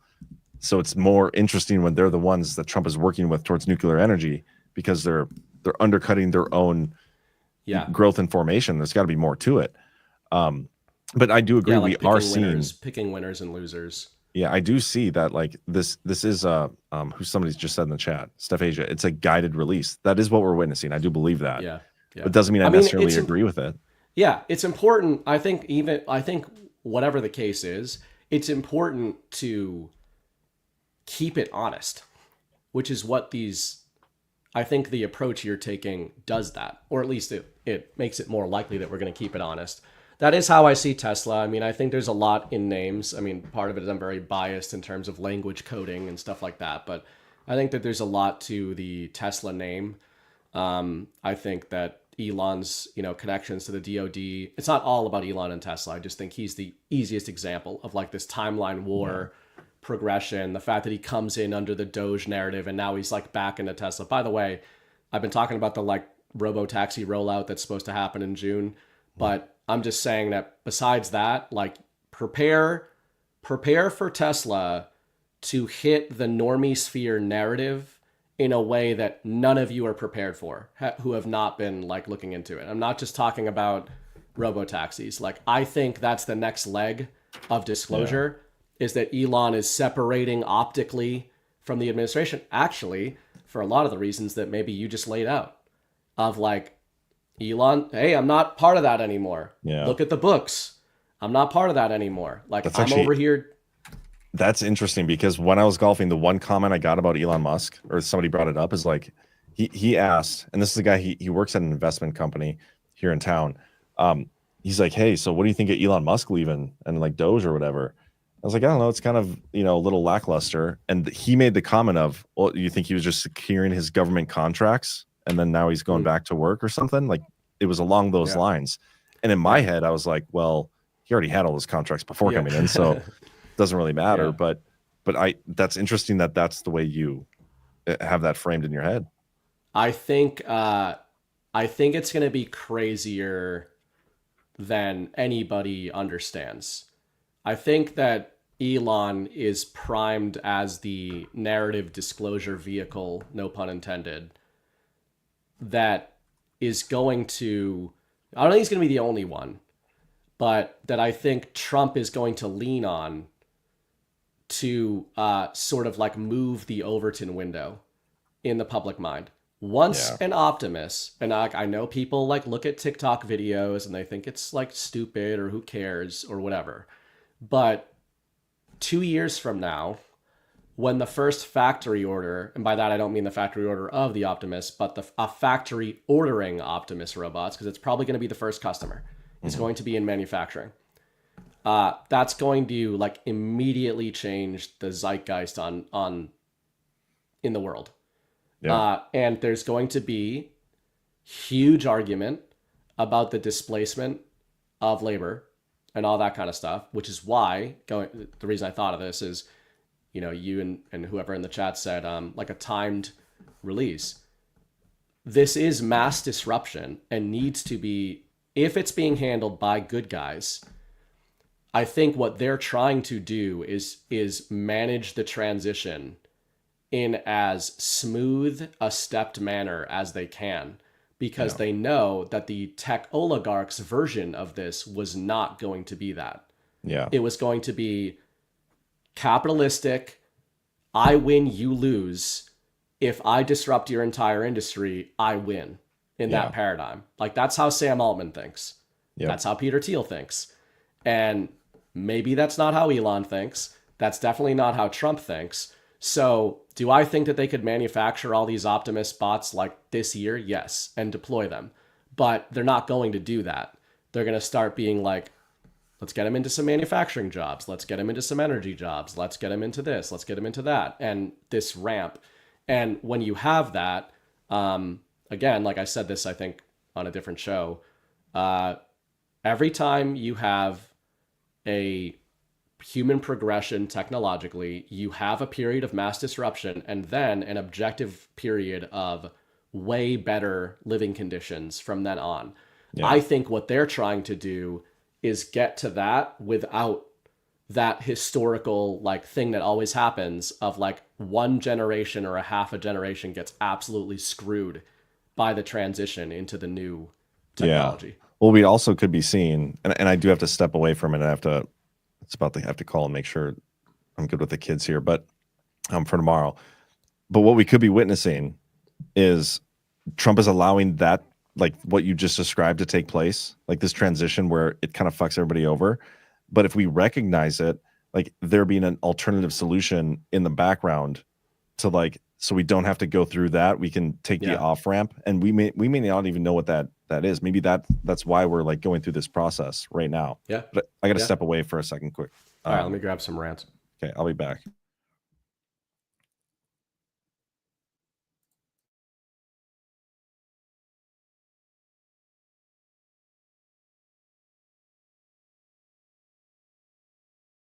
You're muted, by the way.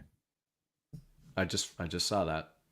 What an incredible point that I just made. We'll never hear it again. Fixed Bayonet for $30 said, normies are like NPCs. They're around and part of the game, but success does not hinge on their actions. Don't mind the NPCs and move the game forward. Yeah, didn't want to say it that way, but pretty much.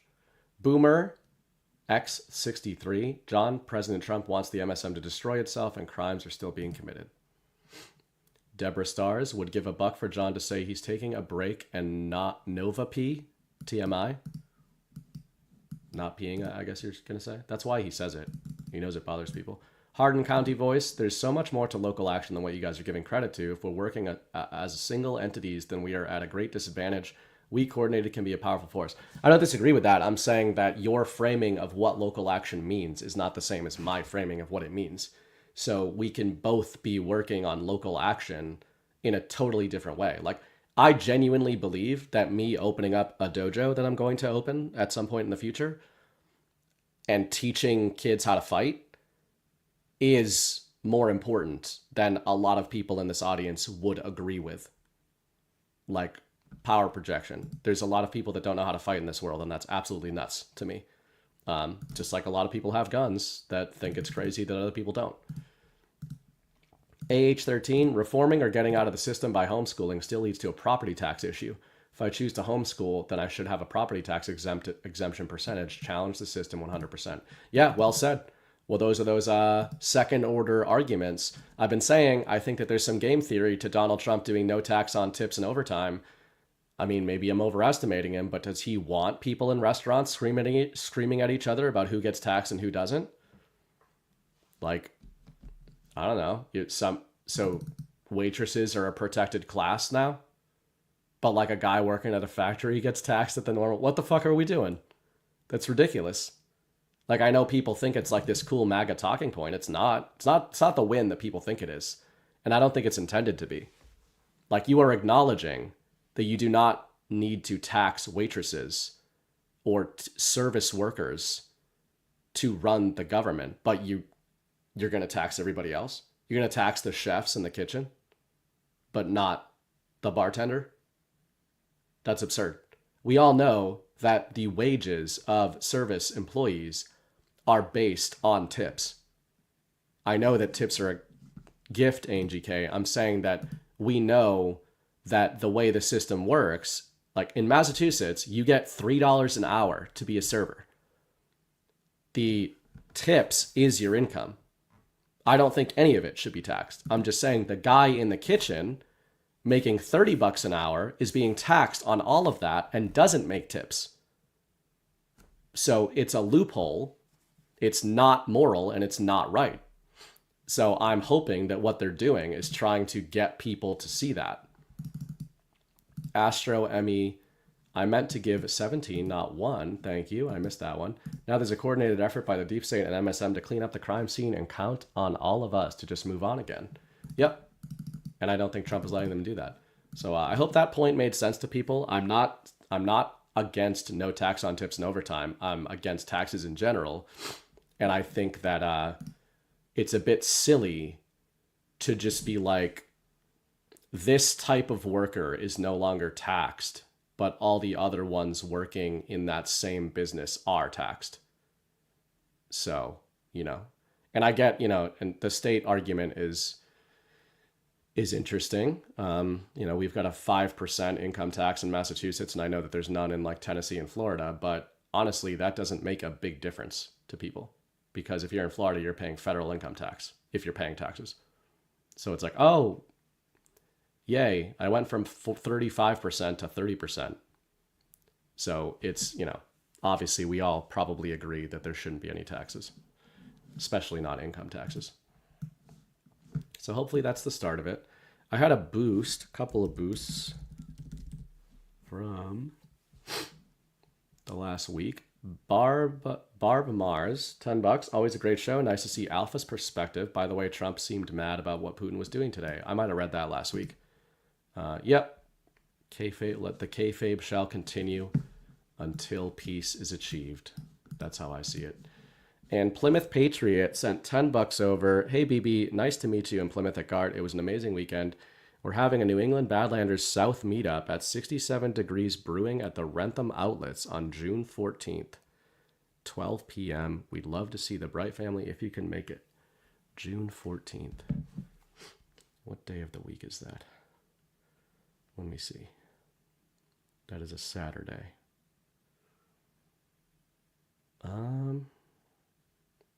Maybe.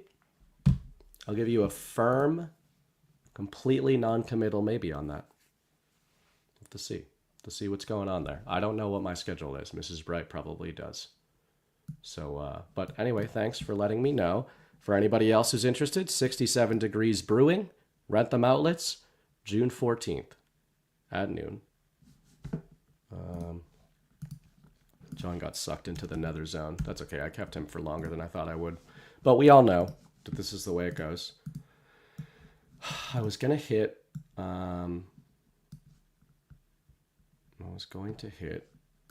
one last massive topic, which is probably too big. That's what she said. We've got... I'll just set this up. We may or may not discuss it if John comes back. But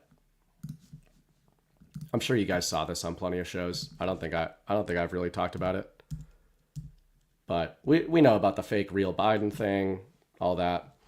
I was looking for some kind of signal in this stuff, and I liked that Zero Hedge was pulling out the term Politburo.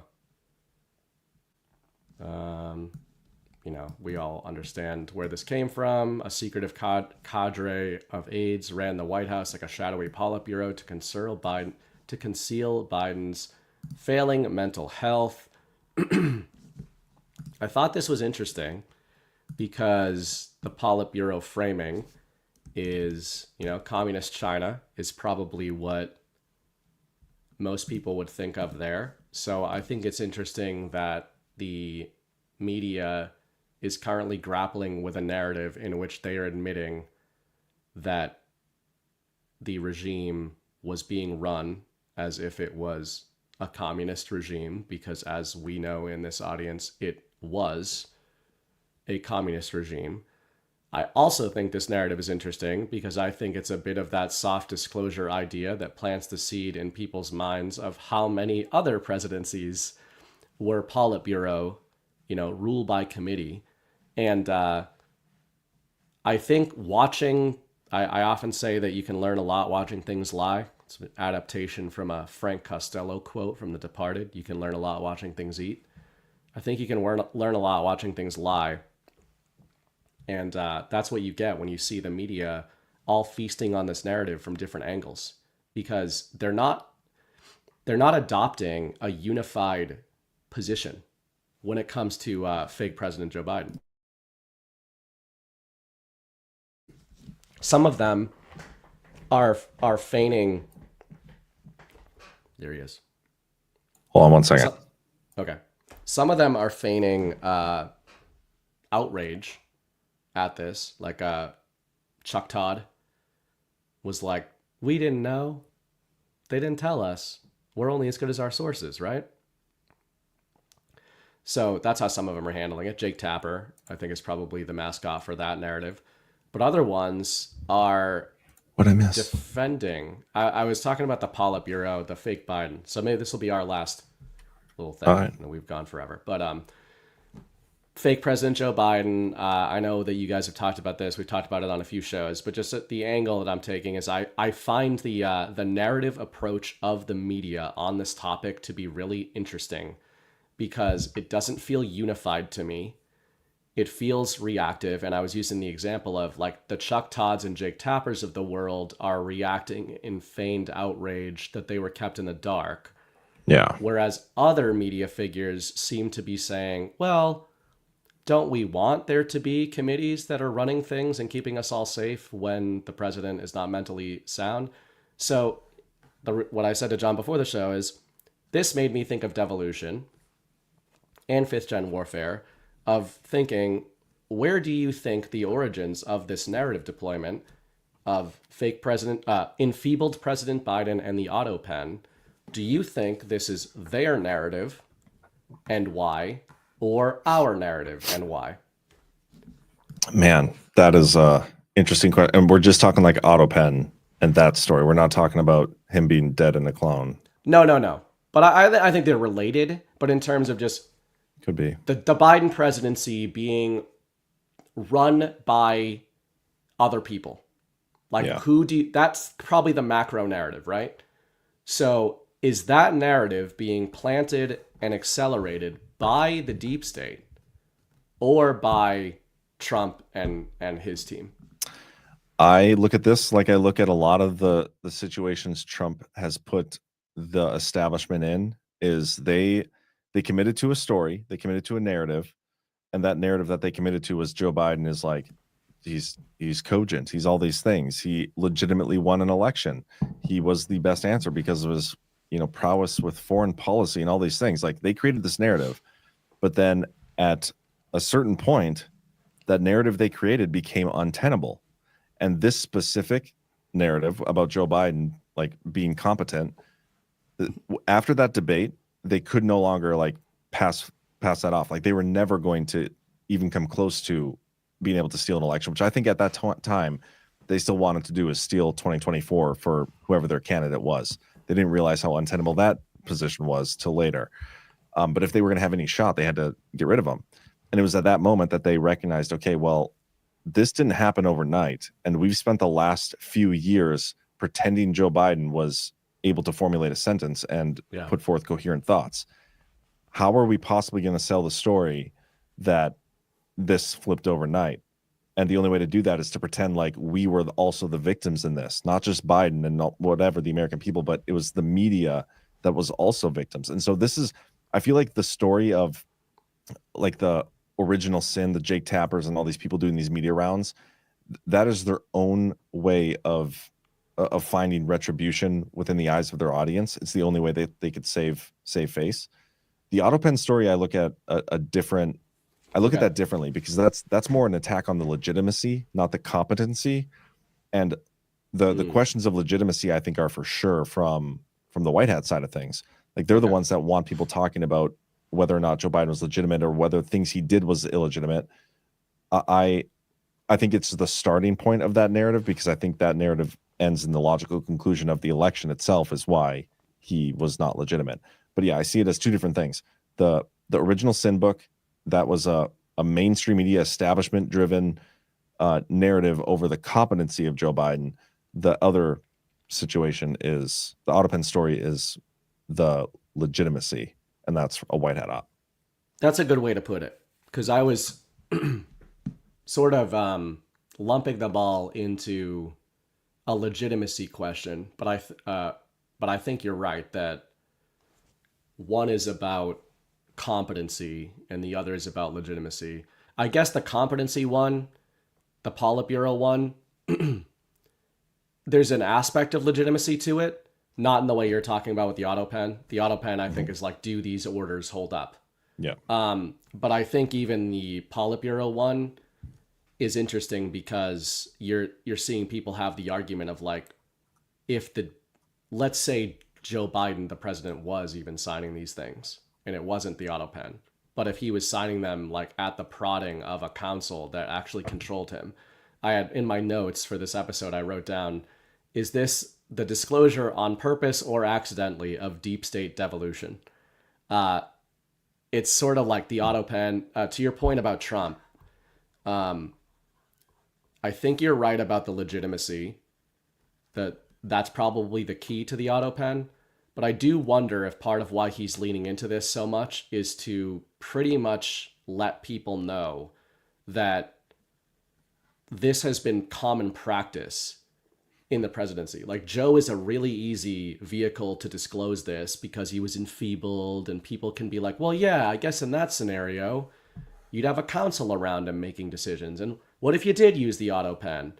But it feels to me like maybe Trump is trying to see the idea of like, the presidents have not been a thing that's really mattered with the way these people do things. Like, the way these people do things is they have a guy that signs the papers, but that's not how the decisions are being made. And is that legitimate?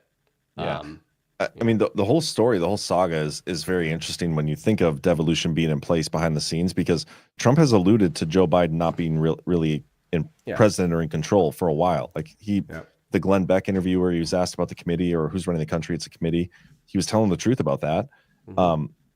It's a lot easier, I would imagine, for a devolution team to like prevent a committee of people who don't have the actual authority to be doing what they're doing, like to prevent them from doing certain things, than it would be like the president and going out publicly saying, I tried to do this and I wasn't allowed to. Like, so I don't know where one line ends and the next one begins. Like it's blurred lines in there throughout this whole thing.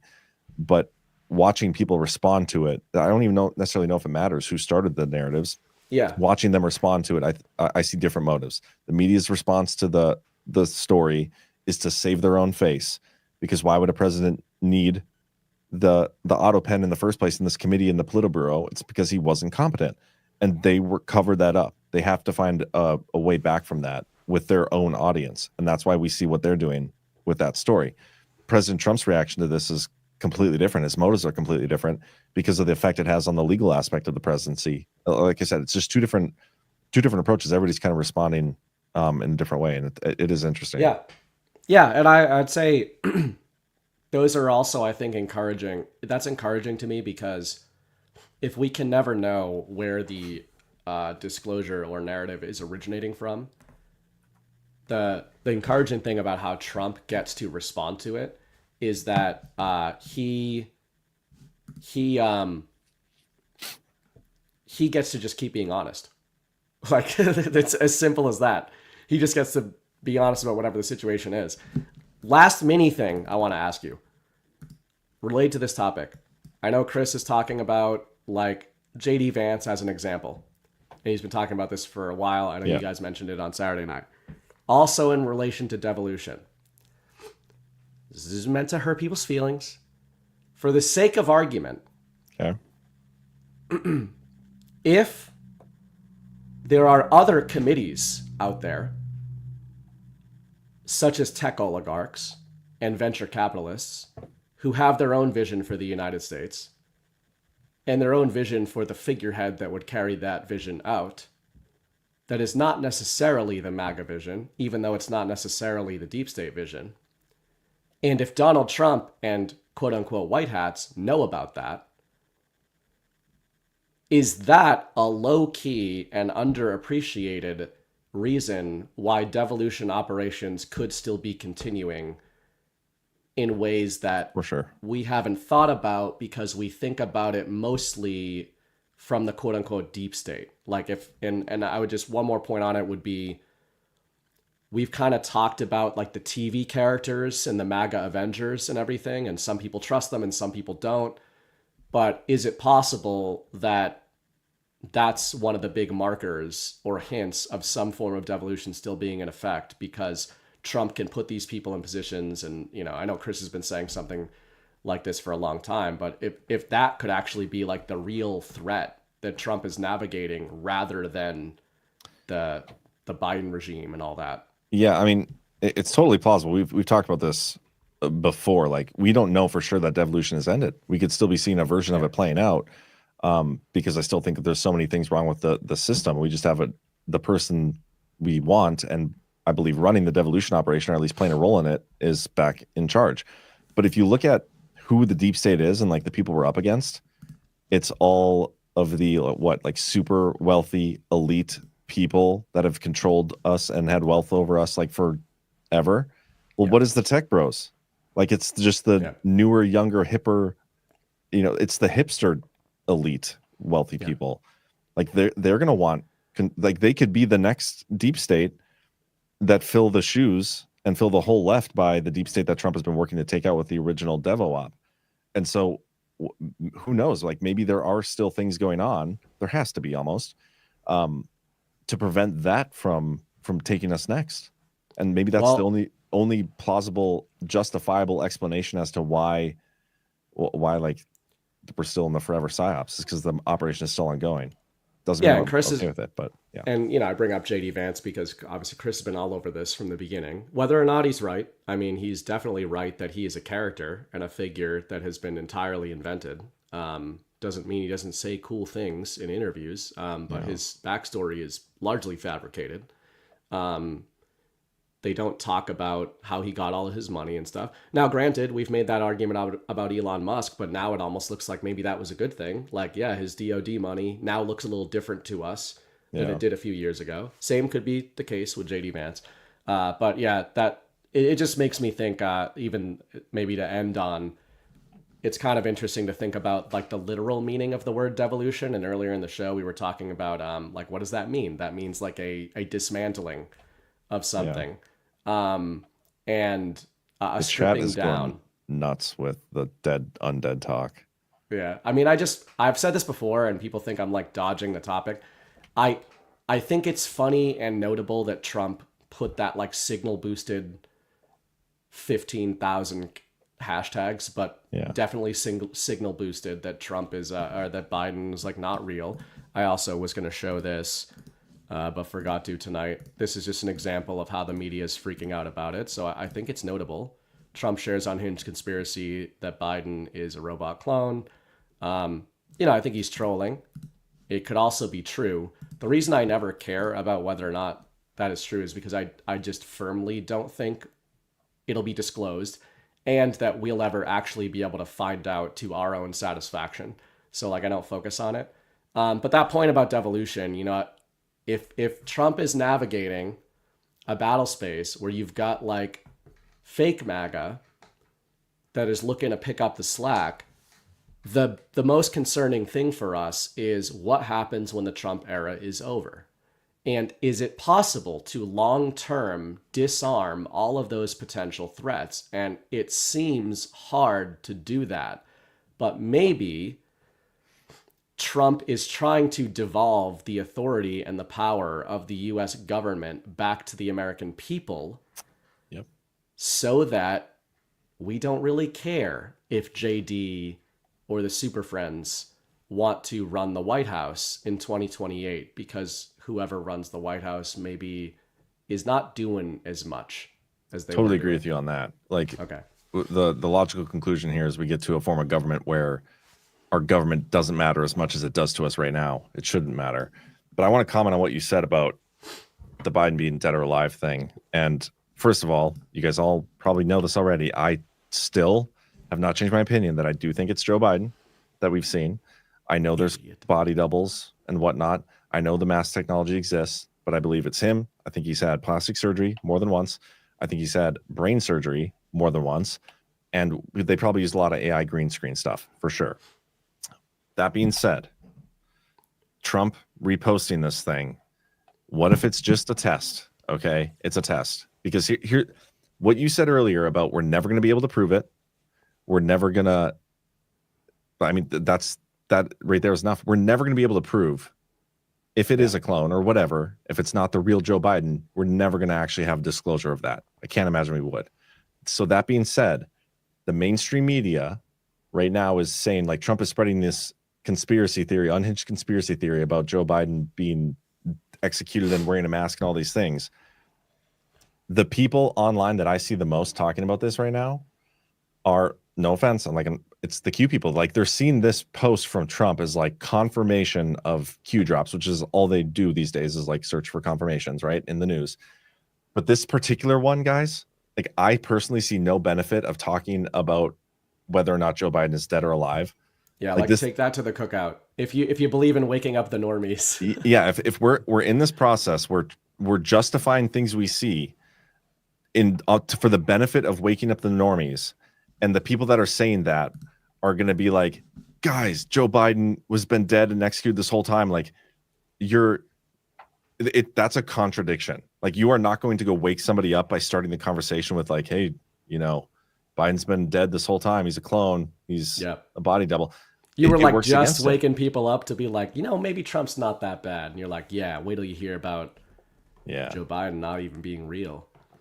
Like I think it's going to work against the awakening process. That's where I'm at. So I don't see a benefit in talking about it. I think it's funny. Whatever you believe, I don't see the usefulness in discussing it. And so maybe this is a test that Trump is giving you. Like he's trying to see what the audience does with this and what the people in the community, the activated ones, the awakened ones are going to do with this. And are we just going to go be like, see, guys, look at this. Trump reposted that Biden's been executing all these things. And this is what the media says about it. It's the same media that has already turned the people you're talking to into thinking that the QAnon crowd is just like a bunch of wacky conspiracy theory who thinks everything's run by Satanists, even though that part is right. This is going to further push the divide between the awakened and the awakening. It's a way to threat assess. I mean, Trump famously a couple of years ago posted a certain out of nowhere figure talking about the Act of 1871 and all this kind of stuff. And hey, I don't know if like where you guys fall on that. That doesn't mean that there's nothing to it. Yeah. But I will also say that that was one of the first major accounts to start to try to conflate Donald Trump and Jeffrey Epstein when the Epstein files were coming out. So did Trump reboost? Like Trump was endorsing that person who later turned on him? I mean, there's, as I think, what we end on is we often say on various Badlands shows, especially on DPH, we can believe that Donald Trump is doing what he is doing for a reason while completely disagreeing on what that reason is. And I think that is the biggest problem that the truth community has, is that they are trying to search for consensus rather than what is the truth.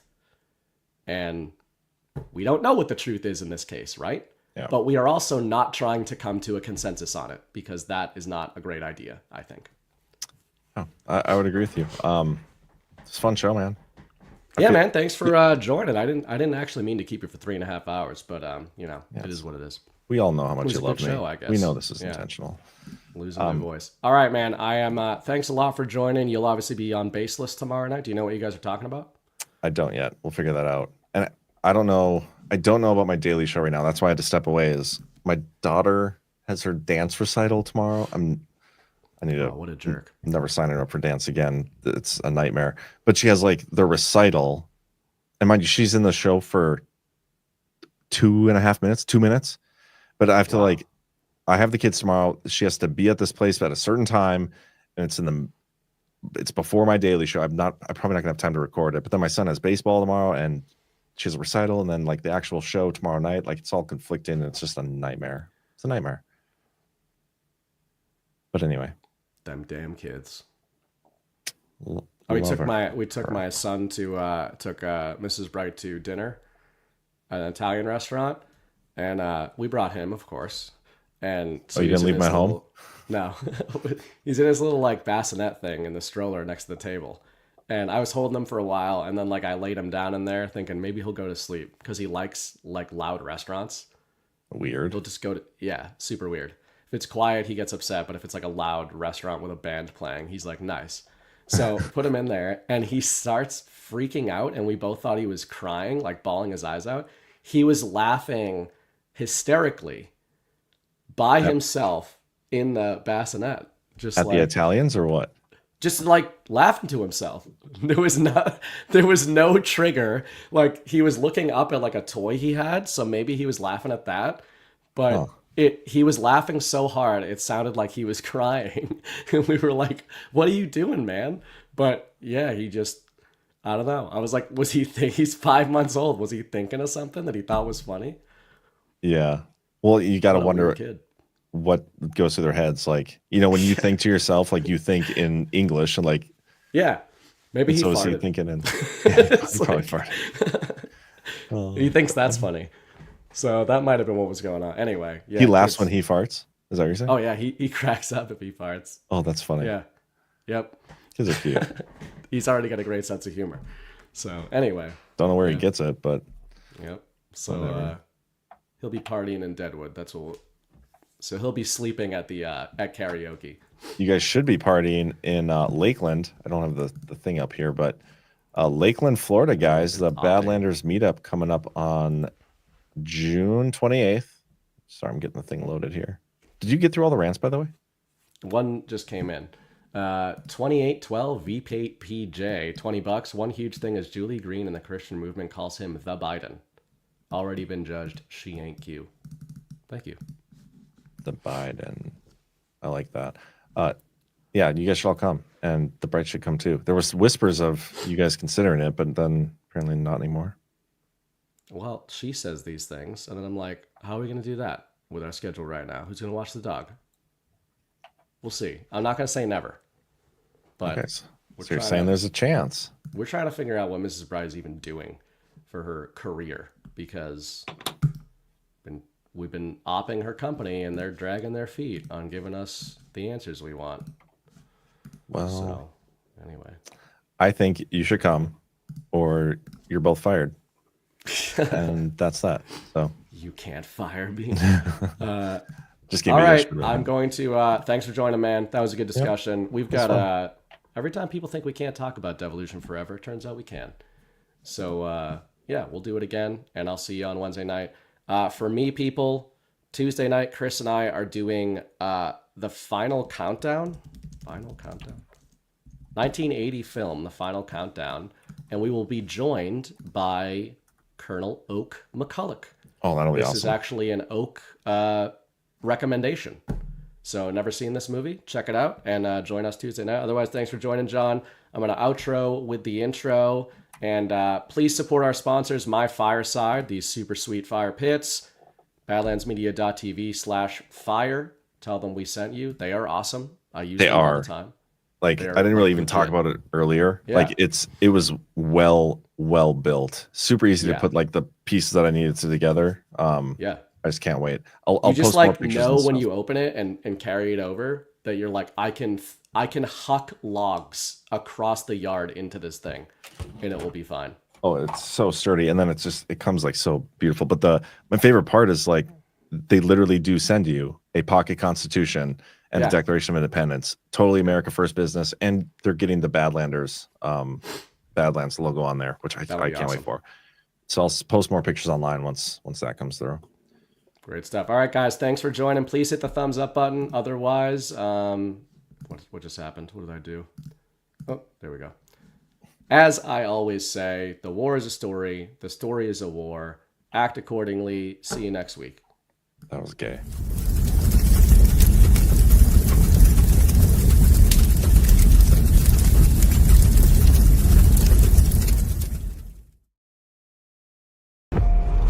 We were sleeping. I've been sleeping. I've been turning away from a truth I wanted not to face. There is a wound that won't heal at the center of the galaxy. There is a darkness reaching like rust into everything around us. We let it grow, and now it's here. How many men have you killed, my lord? I don't know. 50? 100? Countless. Countless has a nice ring to it. And how many lives have you saved? 500,000. Population of King's Landing. Tell me if your precious Randy commanded you to kill your own father and stand by while thousands of men, women, children burned alive, would you have done it? Would you have kept your oath then? Our time has come. We prepared. We grew stronger. Were you rested in your cradle of power? You were trusted to lead the Republic. But you were deceived. You assumed no force could challenge you. And now, finally, we have returned. The visions are clear now. I see possible futures all at once. Our enemies are all around us. And in so many futures they prevail. But I do see a way. There is a narrow way through. It's not a prophecy. It's a story that you keep telling, but it's not their story, it's yours. They deserve to be led by one of their own. What your people did to this world is heartbreaking. We gave them something to hope for. That's not hope! We have survived by hiding from them, by running from them. But they are the gatekeepers. They are guarding all the doors, they are holding all the keys, which means that sooner or later, someone is going to have to fight them. I wish none of this had happened. So do all who live to see such time, but that is not for them to decide. All we will have to decide is what to do with the time that is given us. Forgive me. I did not see. I have failed you all. You fall brave me. You've kept your honor. I do not know what strength is like that. But I swear to you, I will not let the White City fall. Our people fail. Our people. Our people. I wish you good fortune in the wars to come.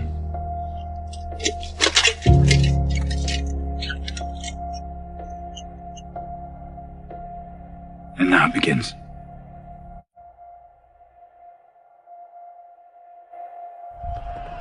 No.